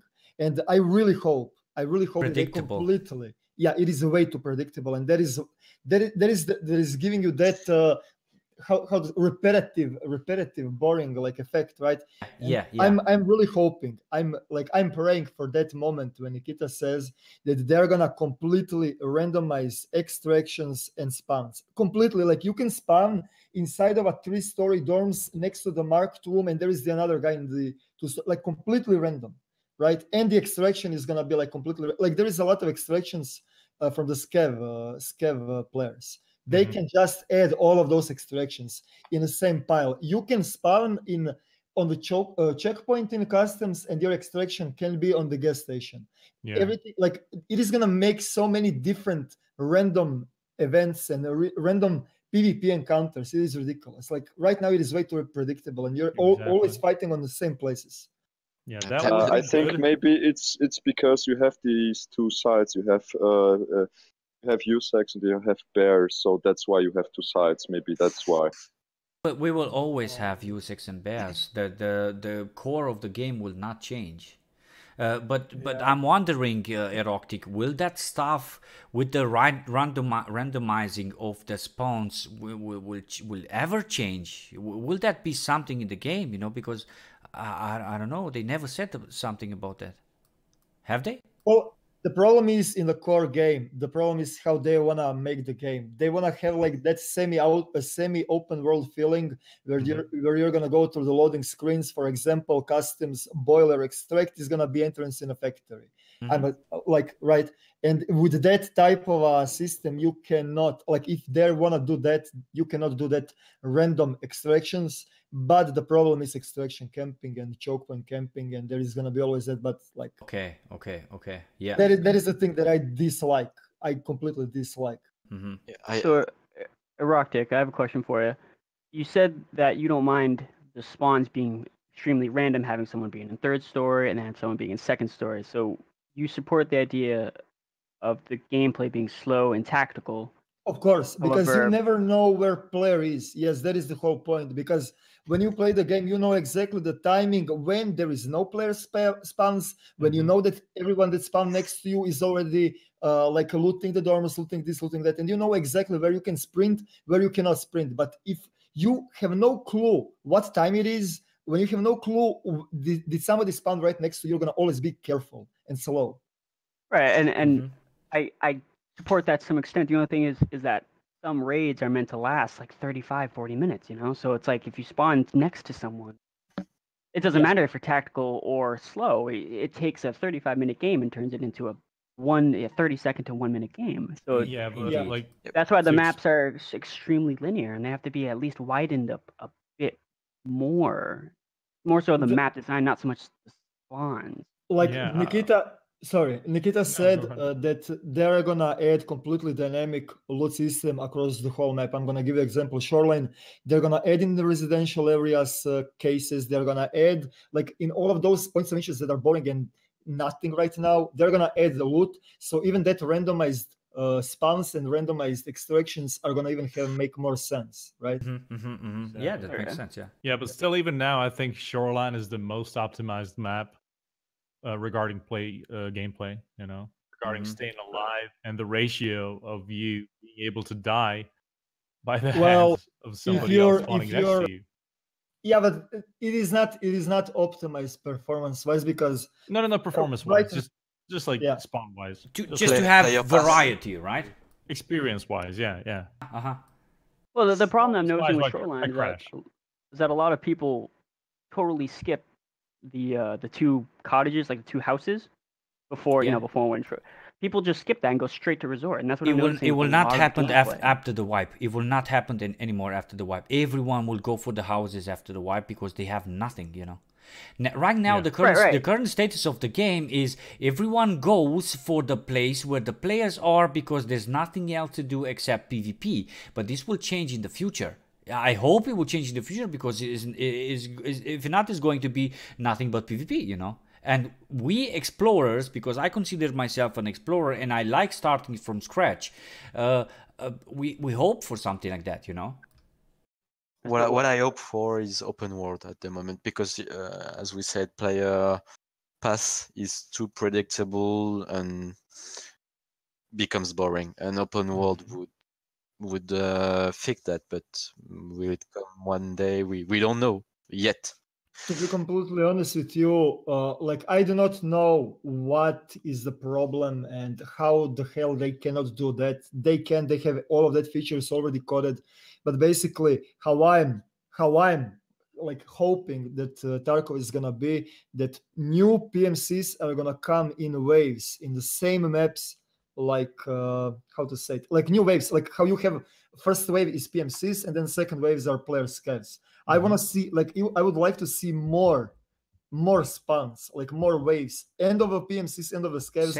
You mean gradually through time when the raids start? Yes, like raid will not last like 2 hours. It can last 5 hours. I don't care how much server is gonna last, but as long as like loot is gonna be on a map, raid is gonna last. Let's just say it like that. I'm just speaking out of my mind right now. Yeah. And but it is gonna give you that again random encounter. You know, like it is gonna give you like it is not gonna give you that map awareness feeling that you're gaining as a veteran player, and you're gonna always be prepared. Like I don't know how to explain. It's hard to explain.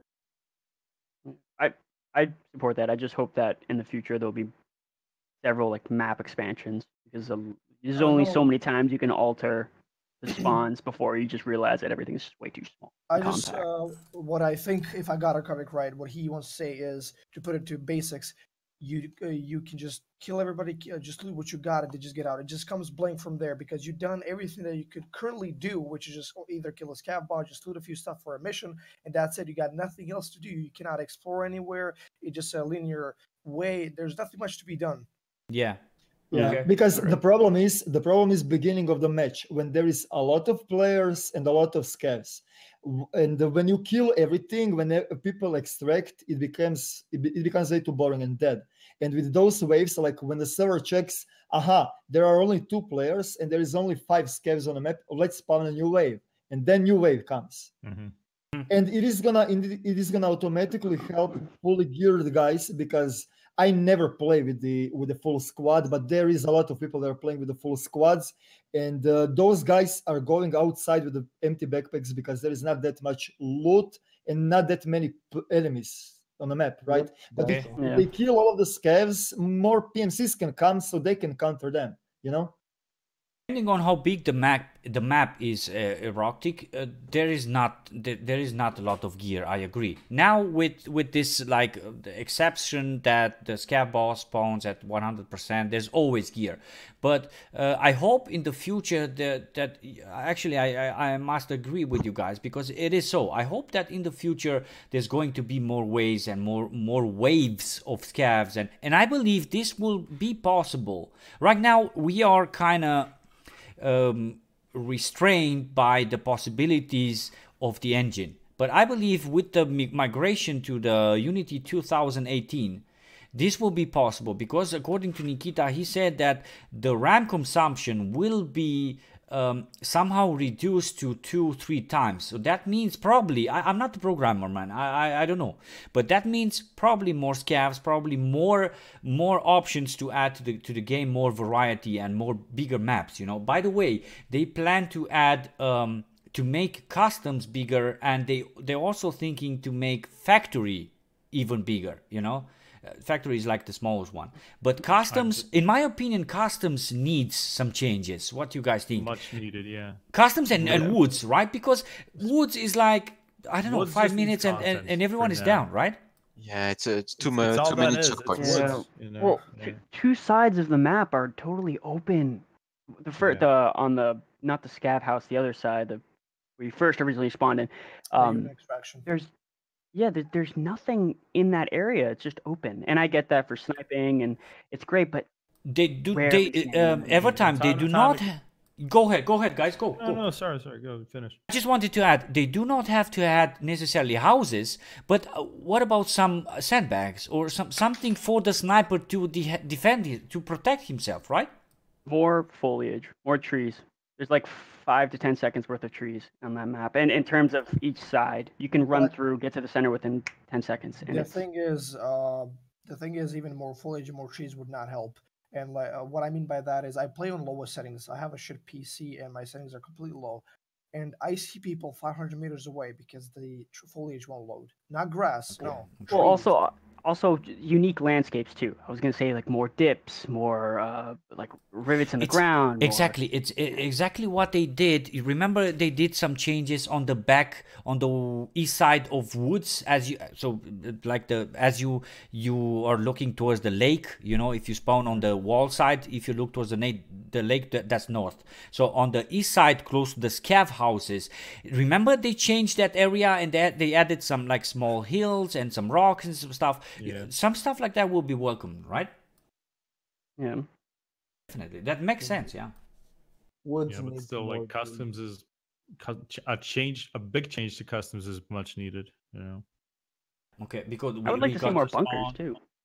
Bunkers, yeah, definitely bunkers, but it's like, I don't know, having construction fused with the other side of the bridge, connected to boilers, that'd be good. Maybe expanding the dorms area.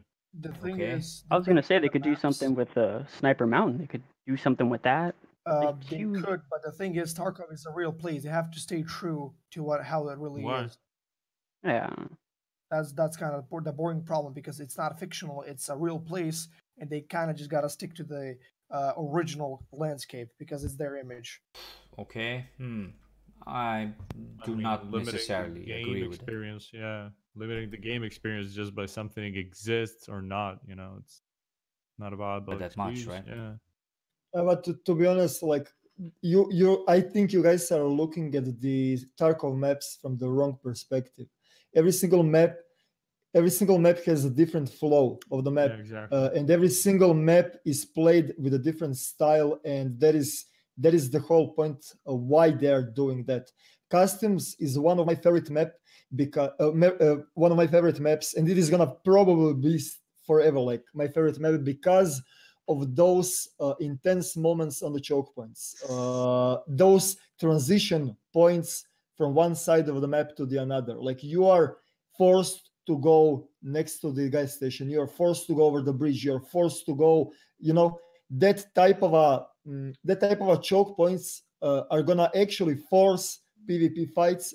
And for example, Shoreline, in the Shoreline, if you can stick to the timer, you can completely 100% avoid every single PvP fight. True. In Customs, it is impossible. Yeah. And I mean, that's a good argument.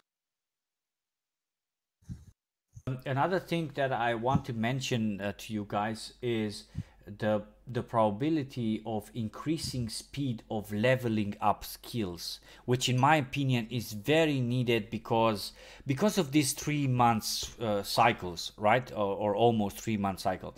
I mean, are you guys elite at something? No.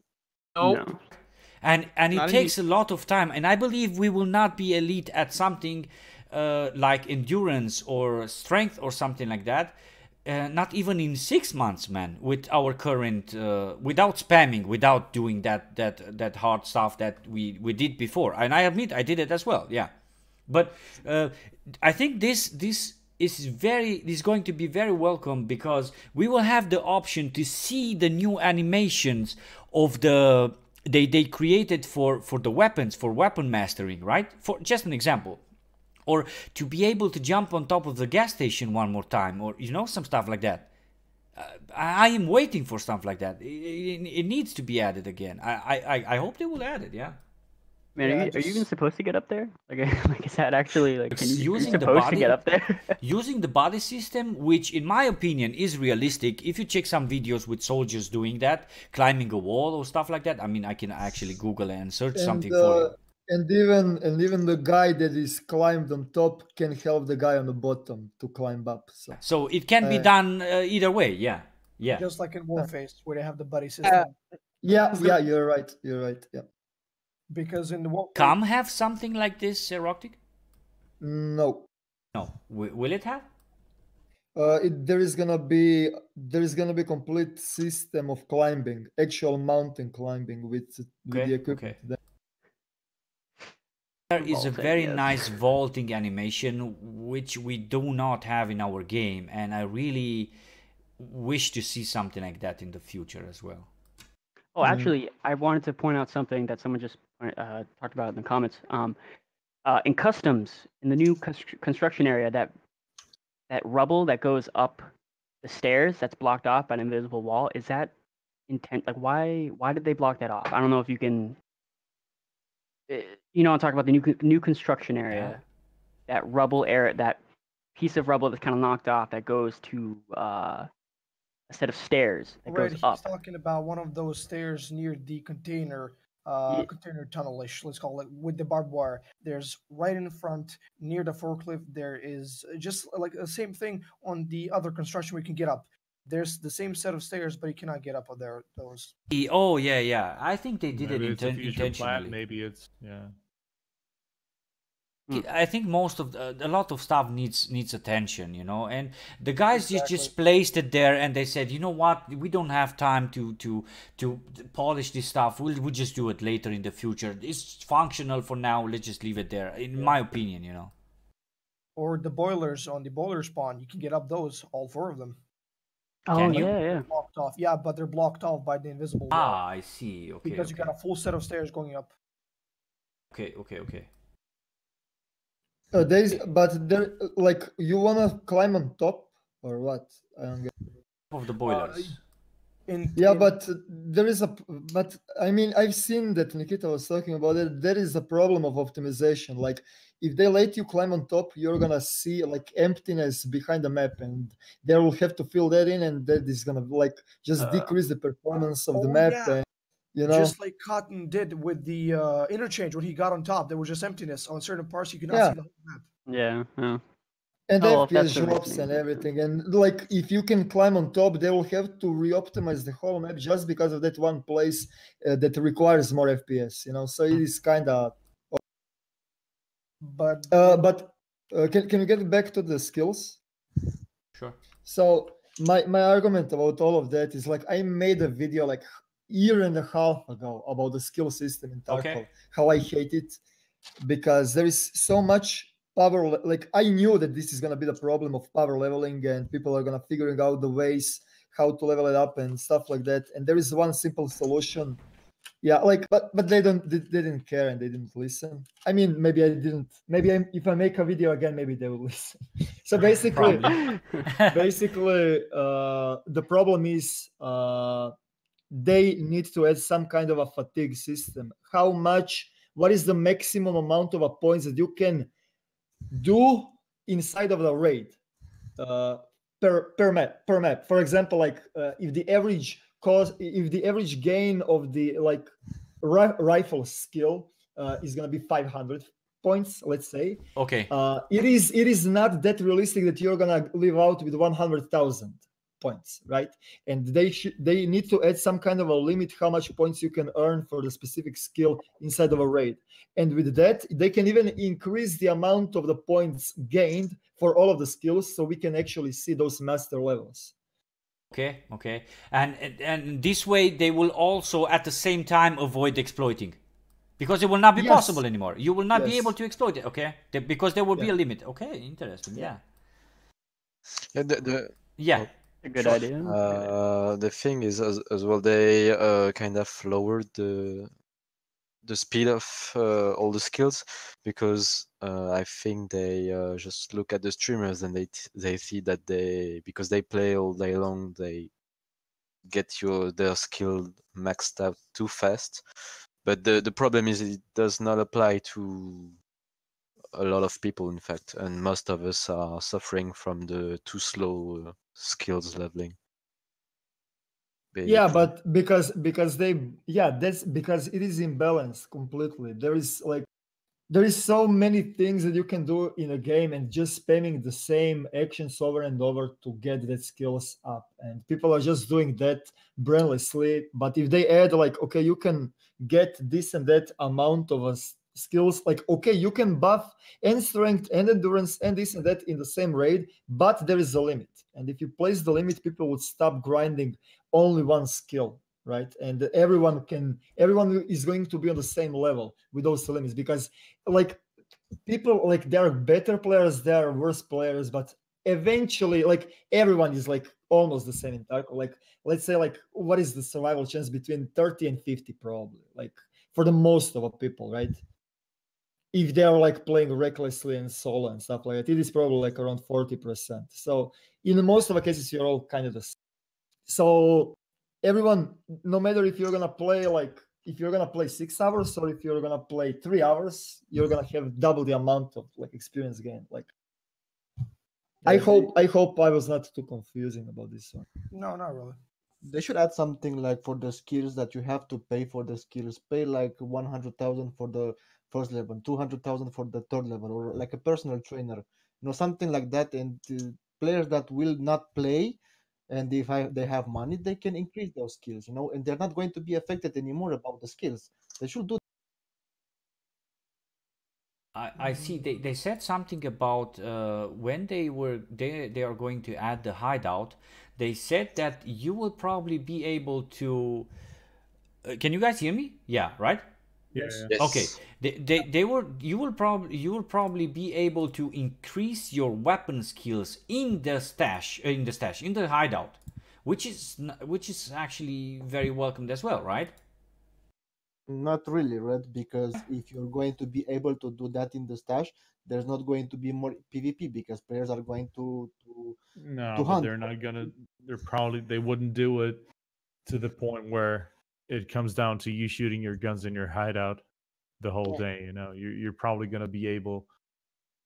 It's gonna be walled off at some point. You know. Yeah, but maybe if at they the start. add the limit, how much points you can earn in day? Exactly. In day, let's say in a week, maybe, you know, in a month. week.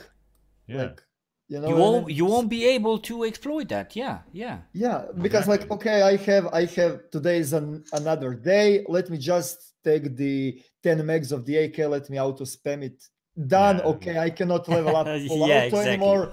Dude, let me continue playing with the sniper. Like, it's so easy. Just give the limit on the skills and increase the rate of the skills that we are learning, and that's it. Exactly. I mean, it's just going to come down to a sort of a daily task, you know, that you can do in peace, you know, and like maybe you get 0.1 point, you know, which is like nothing, but you did it anyway, you know. You did it, yeah. Are you able to do it? Yeah, sure, you know. Are you able to do it a lot? Nope. Because there's a limit, you know? Yeah. I mean, but it's the same with everything they come up with, you know. They say mag loading animations are coming, you know, medical animations are coming, and the pre-wave or the hype around it before the patch is like, oh my god, it's gonna fuck the game altogether, you know. Reloading mags came, nothing, you know, gone with the wind. Almost nothing because they added huge vests, right? And almost nothing happened. They always have something to compensate the thing that they're initially adding, you know. I'm just gonna wait for him to add the speed loader and just make a clusterfuck. Speed loader. The other thing which I'm very, very excited to see in the game again, guys, and they talked about it yesterday during that Russian Q&A. The addition of aim punch back into the game. Were you guys fans of this or not really? Aim punch? Hell no.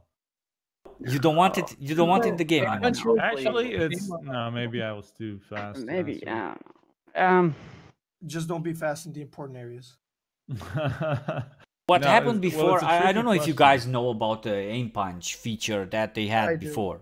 But what happened before is, if you had the upper hand and were shooting at the guy first, you know, then you had the chance to actually kill that guy, because while shooting at someone with the aim punch enabled, that guy who's getting shot at, where his weapon is going to start moving up, and he's not going to be able to have that same accuracy to shoot you back, which in my opinion makes sense. If you're getting shot at, you're suppressed as fuck, and you cannot move properly because you're scared and you're under stress, and you know, I used to love that feature, but they somehow removed it because it was, according to some members of the forum, it was too RNG. Can you guys elaborate on that? It wasn't bad. It was a good.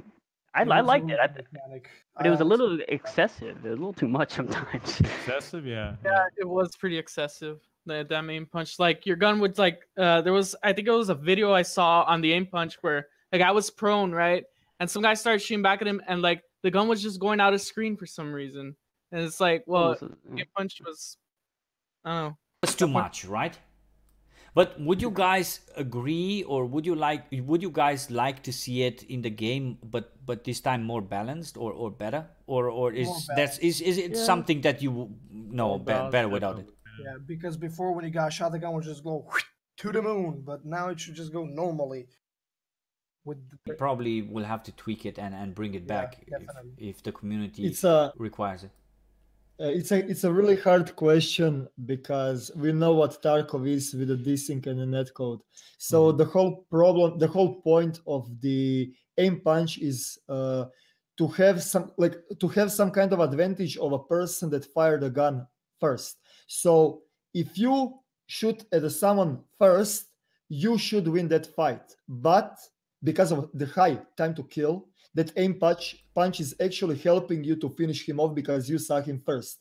But the problem in the Tarkov is that we know what it is and about the picker's advantage and everything. Like it is it is just stupid to have aim punch in a game with a terrible netcode. And I'm glad, it is better to remove it for now until that stuff is fixed. Like literally, is it going to be fixed? Things. Yeah, but you know, is it going to be fixed? Well, no, right. Not until the new engine. Not until the new engine. It is just until they fix that picker's advantage, remove the aim punch. There is no point of having aim punch. At least if somebody sees you 1 second before you see him, you can actually kill him back because there is no that aim punch. But with the aim punch, you're just making it worse, and you're actually endorsing picker's advantage and rushing through the map so you can get that first shot on a guy. You know? I think the biggest problem of this game is us, the people, because we want to change the game as we want, and we don't adapt to the game. We want to have the game like how we want, you know, and that is destroying the game. I think, in my opinion, we should just adapt to the game how it's evolving and don't change the game how we want, because this is going to destroy the game. Some people want realism, some people want just to have fun, and this is destroying the game, you know. What exactly is destroying the game? Because people want more realism, and people who just want to have fun, just run and shoot and avoid fighting, avoid people just loot on their self. To be completely honest with you, for example, I'm gonna give example Call of Duty. It takes 3 bullets to destroy level 2 armor, and after that you're doing this and that damage. I do not like that. I do not like that pro MLG this and that thingies. I love RNG. Like the most unique and forever memorable moments you're gonna have because of that RNG. Because one time there is gonna be 4 guys that is gonna shoot at you, and there is gonna be so many bullets ricocheting off your fort, and you're gonna manage to kill two of them. You know that will never happen if RNG is removed. And I love and I endorse RNG system in any type of a game. Yeah. I'm not saying that the game has to change like Call of Duty, you know. But I'm just saying we have to let the devs to make the game how they want, not like we want. Well, I mean, there was no point in time in the past that they've added something because of us, like solely because of the community, you know. Obviously, they have their own path, you know, their own plan of how they want the game to look. Okay. We can comment on it, like we can test it, you know, but it's never going to come down to like, hey, what do you want to introduce to the game next? You know, I mean, they're not going to ask us that. Nikita said something like this because the guys were chatting about some stuff during the podcast, and everyone would like, no, yes, to add this or add that, and Nikita said immediately, guys, do not think that if someone comes with an idea, I will immediately bring it into the game. Exactly. Yeah, but listen, just a contra argument to this. There was a time when the 303 key, everyone knows this, man. Or the 203. I don't remember which one. Increase the spawn chance? Yes, because the streamer called for it because he said, "Dude, this I cannot find this key. Where is it?" And they increased the spawn. Yeah, so that, remember? Will not happen in the future with core stuff, you know, with like just to make, because you guys are, EROKTIC is a streamer and Fair is a YouTuber and stuff, and you guys do not, or maybe you guys as well, but maybe there's someone here it's a huge streamer or YouTuber and we don't know him. It's also possible. But let me just explain this. You guys, when you watch a streamer, you don't want to watch the guy dying 2,000 times because it's boring and you're gonna leave, right? And in my opinion, with these big streamers that we see out there, they are probably encouraging or changing the game or make the game suitable for action moments like those ones. Is that a danger for this game as well? Could it be? It is. What do you mean danger moments? Because if you want a guy to watch your Call of Duty Black Ops 4 or whatever it's called, Blackout, you know, the new one. Yeah. If you want to watch that, if I as a viewer want to watch that stream, then I don't want it to be boring, right? And I believe that watching a guy playing EFT, just exploring and searching cabinets, you know, that's going to be boring, and no one will want to watch stuff like that except the hardcore fans. Is EFT becoming a very specific, targeted, hardcore game? Is there a danger to lose players or community? Well, it's kind of like, it's a hard question, yeah, but it's like, it has a good community, you know, and it's a kind of a niche game, but not niche enough for players to stop playing it altogether, you know. Some stop playing it, then they come back with the update, you know. A lot of people quit playing for one big reason, and that's the network issues, you know, which is a viable enough reason to stop playing for a bit, at least, you know. But eventually they come back and they always want to see what's changed, you know. And I have a feeling, you know, there's all these problems, but like at the end of the day, I always end up having fun of Tarkov, you know. I see. I love Tarkov. And another big So, problem that is destroying the game at the moment is hackers. That like wall hacking and jumping over the map and spawning weapons is destroying the game. I wanted to close the stream with this topic. Yeah, go ahead, EROKTIC, no problem, man. About hackers. Like usually when I'm playing solo, recklessly, brain dead, I don't care what is happening, right? I'm always like saying on a stream, okay, this is the smart idea, and I'm gonna do completely opposite, you know. So, but usually with that mindset, my survival chance is around 45%. When I came back on the Tarkov, I got targeted by cheaters. My survival chance was 17%. 17%. So 45, one patch, next patch 17%, and then next patch when they banned a lot of cheaters, my survival chance was close to 50. So, and you cannot tell me that I lost skill or whatever with dying so many times. And there are cheaters that are targeting specific people, and there are specific streamers that that have a majority of community on their side, and they will not target them, you know. So okay, I see. The current status of the game, I don't know how much you played EROKTIC, but I guess Fair played, and Jackson played with me, and TT and Twinkie and all the other guys. What do you think about the current status of the game? Is it like infested with hackers, the game, or what's your guys' personal feeling? Not as it was in 0.9. Like 0.9 for me was the worst possible experience in Tarkov. Yeah, there still are cheaters, really annoying. Like 0.10, I run into I see a few fly hackers, but like happens in 1 out of like 25 raids. Roughly. I see. Okay. So it's in no way ruined the whole experience, you know. I have to admit, at the moment, I'm not playing on Auto Europe servers, so only the Turkish ones. And the last time I had a suspicious death was a very long time ago. So okay. I guess depending on the servers you play on. But yeah, that's kind of the confusing part of the game, because sometimes you can never be sure what actually happened, because when you think about it, you could have been a cheater, desync, somebody from another region having ping 1 million. It's always a different reason. Like you can never say a different reason. You never be sure it was like 100% hacker. Yeah, that's what I don't like. Obviously, what EROKTIC said, you know, streamers, you know, they have most of the time targeted, like but bad times. Not every single one. like he said, those are the ones that have the majority of the community, just like they did Slav and Khan. They're like the quote unquote kind of the face of Tarkov. I'm not really, but they play a lot. They brought in a lot of people. Everyone is watching them. Nikita watches them all the time. Yeah.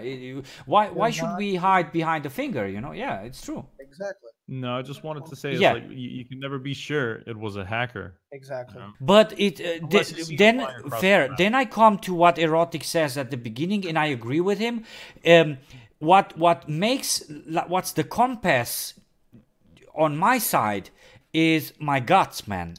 When you see your stats that you have like a 45% chance of survivability, and then all of a sudden you go to 17%, then your guts say, dude, I got killed by a hacker. I am better than this, right? I mean, you have that compass as well, right? I have to disagree, and with the fair, and with you. I mean, the more you're playing the game, more map awareness you have, and you know where people are. Okay. And when you die completely random place, completely like out of nowhere, one tap, give me a break, man. Like, and when Cotton and when Clean and whoever, like whoever big simmers are, I'm always like, chat, can you please shut the fuck? Like, can you just shut the hell up? Like when Cotton or when somebody that is playing this game thousands and thousands and thousands of hours, if he says that was a cheater, that was a cheater. Like, he knows, you don't, Yeah. So, exactly. That's what I'm saying, EROKTIC. We are speaking the same language. Oh, sorry. Man. Yeah. Okay. Yeah. I don't know. Right now in its current state, when you know exactly where people are at what time, you know when cheater killed you. You simply know, And your guts tell you that, right? Your experience tell you that. Yeah. To add regarding hackers or anti-cheat or. The anti-cheat sometimes was good, sometimes was bad. I had a friend who got banned by using an anti-cheat, not for the game, not like he never touched Tarkov with anti-cheat. He used it to mod Skyrim, and out of that, just EOD banned out of there. But then you get these cheaters that just blatantly cheat and don't get banned. That's kind of confused. Like somebody that never even touches EFT randomly gets banned. It's just. Well, I not agree that the wall hack is cheaper than the game actually. I'm sorry, I don't know if I heard, but are they banning cheaters or hackers in waves, or is this kind of like a constant the moment you implement some form of hack? Apparently there's a lot of secret or mystery against regarding this, but from what I know, because I was covering the news and I'm trying to still cover the news, they are not banning daily. Apparently there's this wave of when the anti-cheat system runs and discovers the cheaters, like let's say at the end of the week. I'm not sure if that's so, but it's not banning as soon as you enter with the wall hack you're gonna get your ban. No.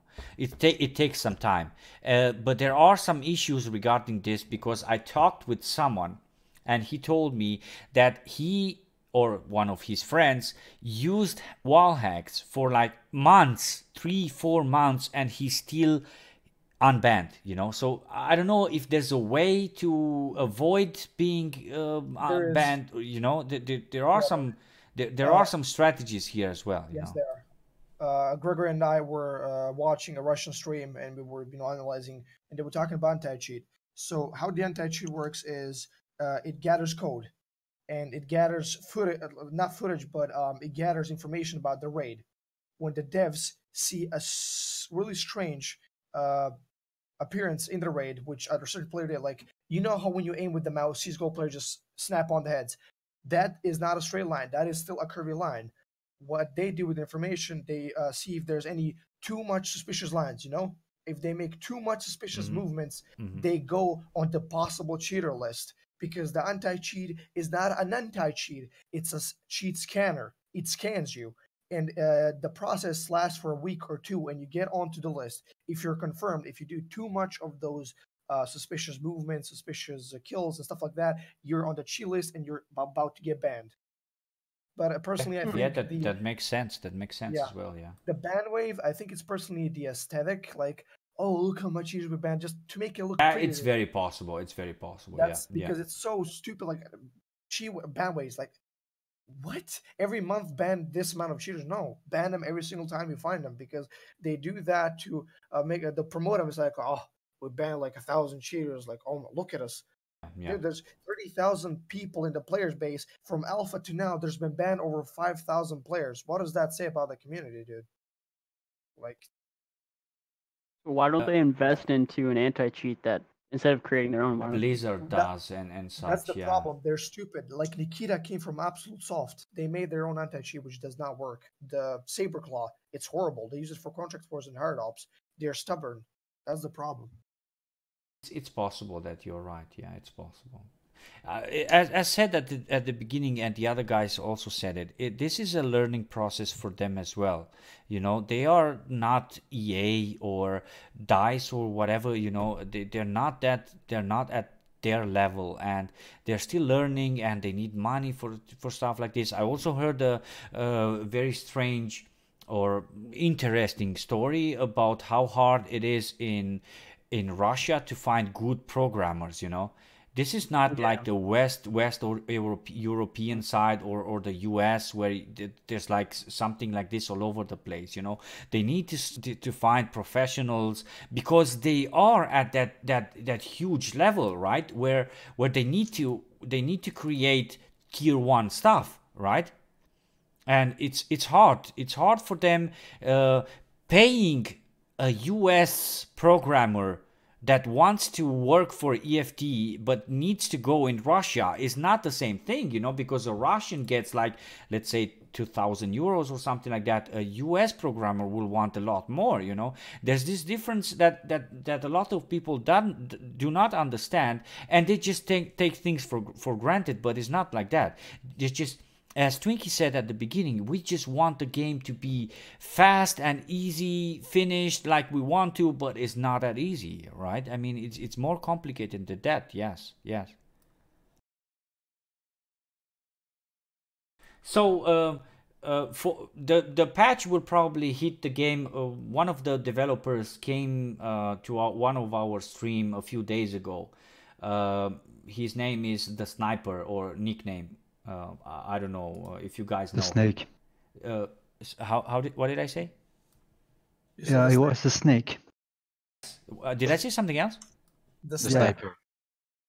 Okay, the Snake. Yes, he just passed by and he said that according to his math or whatever, maybe he knew the date but he didn't want to say it. He said the patch is going to hit the game in about 3 weeks. That happened like 1.5 weeks ago, so I guess the patch will probably hit the game at the end of the next week or something like that. I don't know, maybe even sooner than that. We will have to wait and see, but I am very excited to see 10.5 and to see, for example, the MP5. To see how good is the MP5 against 4th armor. 7, you mean? Oh man, MP7. Yes, exactly. Thank you, TT. And some other cool stuff like the med animation, and what else is going to come in the flea market, right, guys? Yeah. The game is in 10.5. Really excited to see some stuff like that. I don't know if you guys have to or want to add something like towards the end of the stream. It's like 11 o'clock and I have to wake up at 4 in the morning to go to work. I would definitely speak with you guys more for like 3-4 hours more, but I will have to go. What do you guys have to add to something to add at the end of the stream? Yep. Battlestate should hire me. Battlestate the word. Battlestate should give me the address of the hacker so I can eliminate them. It is probably your neighbor. You would not even believe. Yeah. Happened to me, true story. Just throw the keyboard from one. Lol, okay. Yeah. Wait, what? I'm gonna start. I'm gonna start with from above again and call you guys. Maybe you do not necessarily have something to say, but just thinking on an idea, because your turn will come and you're the community. You need to say something about this. You know, I expect to you guys to contribute with some ideas. Every time I'm gonna start with you. The So to kind of wrap things up, I just think that from a technical standpoint, the game's doing the best that it can. I have high hopes. It has potential, and I think it's taking steps in the right direction. From a gameplay point of view, I think they have a lot to work on, and yeah, like I said, same thing. High hopes, and yeah. Okay. Oh, Dick, go ahead, buddy. I do not know actually what to say. It's really, really hard love and hate relationship between me and Tarkov. I'm renting like every day, minimum 2 days on stream about it. And but I'm still missing it, and I want to play it, but I know if I go play it, I'm gonna get burned out in like 2 weeks again, and I do not know, man. Like maybe I'm gonna be like back on a patch, and I'll probably play like a couple of hours just like as a warm up, because I'm afraid of getting burned out because progression, like development, is really, really slow, and I don't know. You said during your stream tonight, you said that you're probably going to try to do something like playing a 2 hours per day EFT kind of thing, right? Like that. Yeah, just because of a fear of not getting burned out again, because it is so quick. I just come back and I play it all day, and then after 2 weeks I cannot even stand customs fucking anymore, and like it is just like. I see. Where? Technical standpoint, I think 10.5 is like the best so far. So I'm kind of hoping that no, not 10.5. 10.2. Sorry. Yeah, 10. Current status, yeah. 10. Yeah, current. But 10.5, I really hope it speed things up a bit, because they're definitely going in the right direction, even with the community guidelines. But I just have a feeling they're going a bit slow. Not the only one, I know that, but overall, that's my biggest... Progression-wise, right? Progression-wise of the whole development process, yeah. See. Yeah, but yeah. Why does that worry you? Is it boring after a while for you? No. Well, for me, no, because I don't get to play that often and that much. I only can. Well, I'm a YouTuber, but like I edit for like 8 other channels. See, I'm practically a mule, And I my own heard channel is only that's my channel. That's the only channel I heard you. I heard your voice on different videos as well. Yeah. I mean, that can happen. But it's like, so I can only play like 4 to 5 hours a day, and that's why sometimes I refuse talking about some stuff that I myself haven't, tested out. Okay. To a certain extent. But like overall, I get people that are streaming Tarkov and that used to stream Tarkov a lot more than they did doing it now, because it does get boring, it does get repetitive. So in terms of like to like how much content they can add, how fast, I think is going to be the main problem, or actually a way out for introducing more people and having more people like the game and keep liking the game for a decent time. So that's pretty much it. Jackson, what can you say? I could just say, just in case Nikita is watching and I'm just delusional. I know you for 8 years, so I know how you develop. This is not your first time, so second time's a charm, and this better be a charm. I really do wish they succeed finally after a first fail, because not much people know that game. But I know you brought developers with you. Do what you can. Don't make the same mistake. Flyer, you are muted and you're new here because I haven't seen your nickname. Are you with us? Can you say something about the game? Some final ideas? Not really. I'm Problem, man. You Lockdown?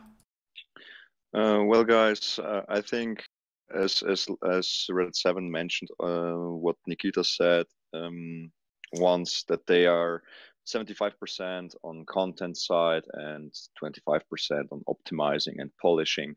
I think we have to wait till this changes. I hope that then they will sort the bugs out and polish the game out.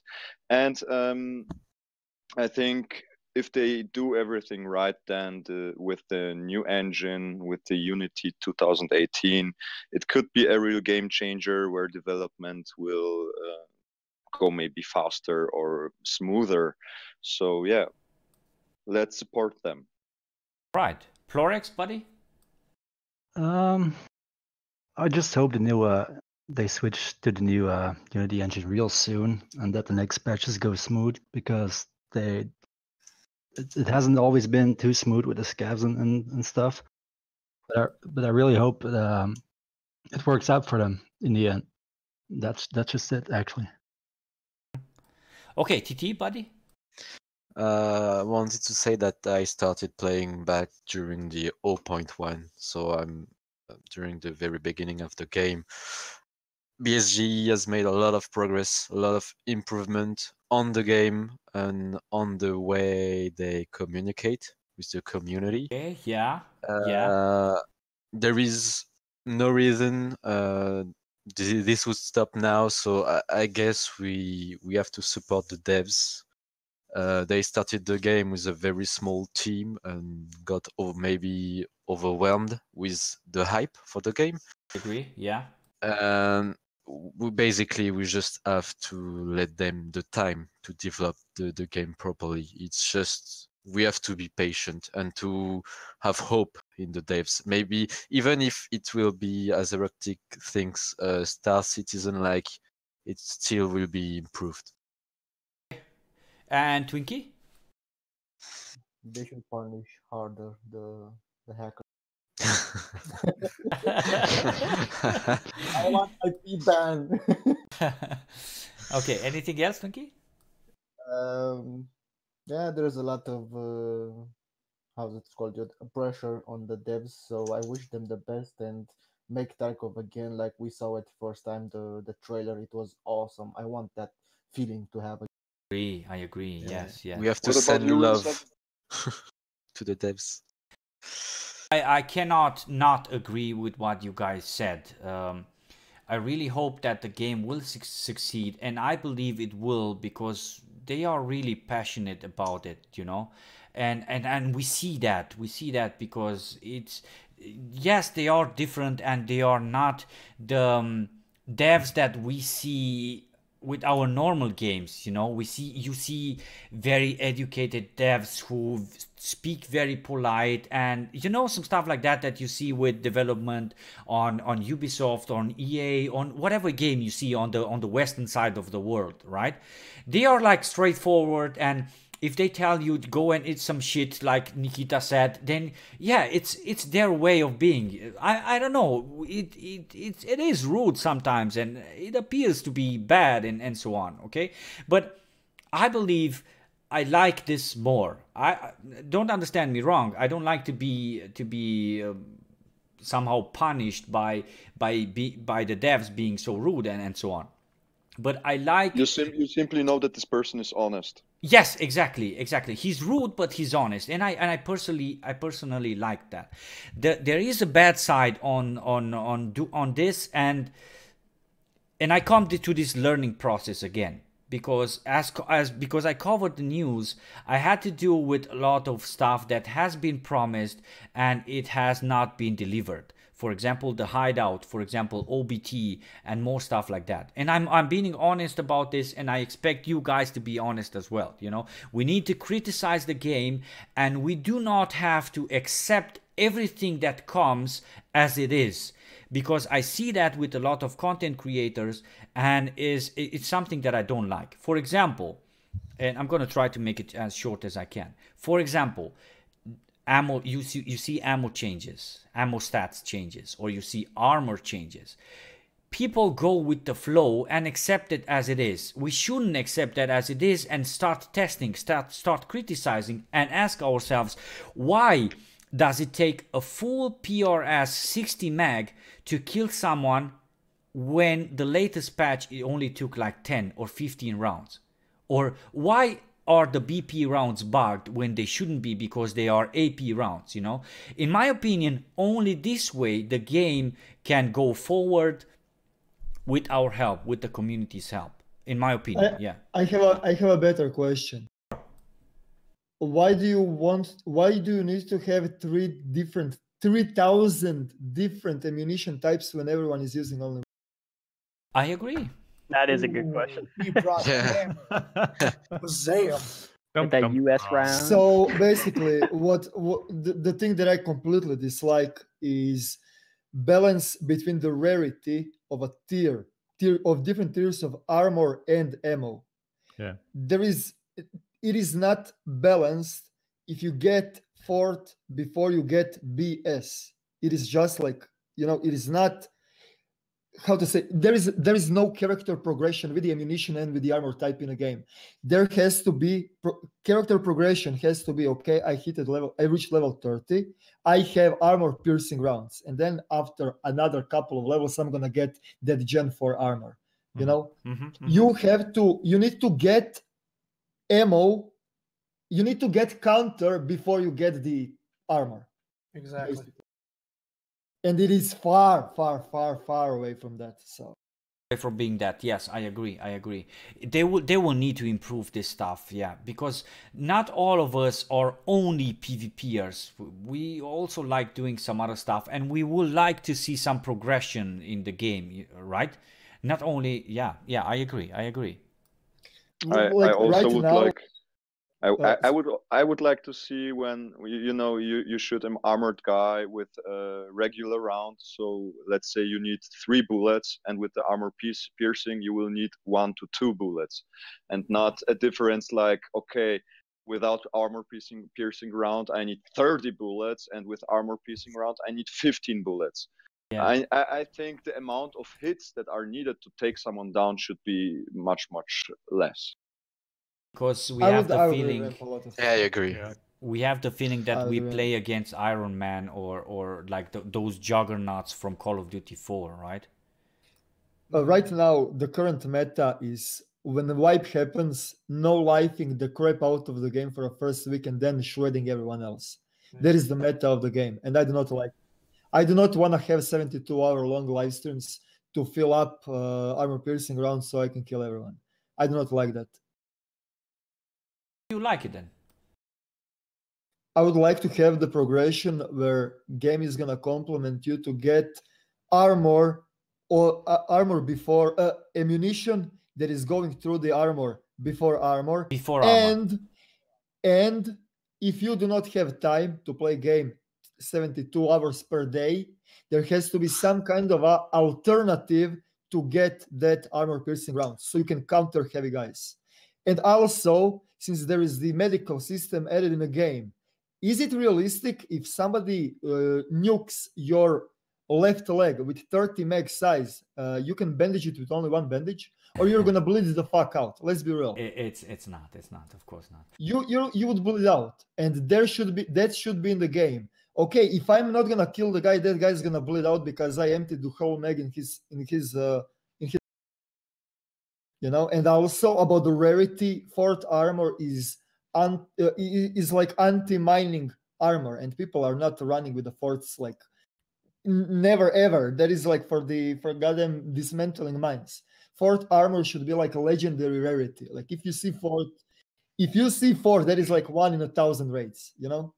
Probably happen in the future. Right now they are also testing PvP and stressing the servers with all the amount of loot that, you know, the loot capacity, you know. It's possible that this will change in the future. Yeah, I mean, we are just showing the suggestions, right? Exactly. And there are, related to what you said before, you should have an alternative. They added, I don't know how updated you are with the current status of the game, but they added these trading options where you, for example, where you could grab 2 Red Bulls and you get yourself a 30-round pack of PS ammo, you know? Did you know about this? I have seen it, and I'm loving it. That is like probably the best thing that happened in Tarkov for a while. That alternatives that are going to give you the like when the flea market comes, a lot of stuff that I just said in like last 2 minutes are gonna change, because you're gonna be able to tell, okay, guys, I need 10 Red Bulls. Here's the money, and you'll be able to buy that. You're gonna have to grind with a hatchet runs bitcoins, but eventually you're gonna be able to buy those Red Bulls for the armor piercing rounds. It is gonna be like perfect alternative. Like flea market is gonna change the game a lot, and I'm really looking forward to it. Mm-hmm.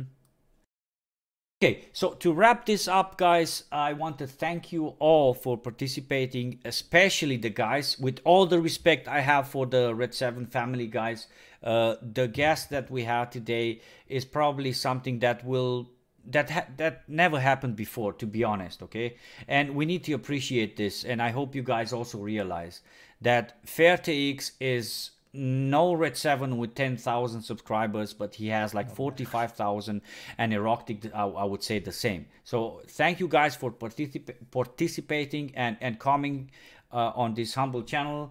And I expect you guys to, I don't know, maybe a collaboration in the future, or maybe just, I don't know, change some thoughts, some suggestions and some stuff like that. And for the guys who also joined and are maybe not content creators or not streamers, just regular guys who just wanted to add something, I want to thank you guys as well. And I will see you guys some other time. I'm gonna end the stream, and then we can like probably chat like 5 more minutes if you guys want on Discord. Guys on the stream, thank you so much for participating. I will see you guys some other time. Thank you for the support. Bye bye. Thank you, Tarkov family. See ya. See ya, boys. See ya. Get out. Hey.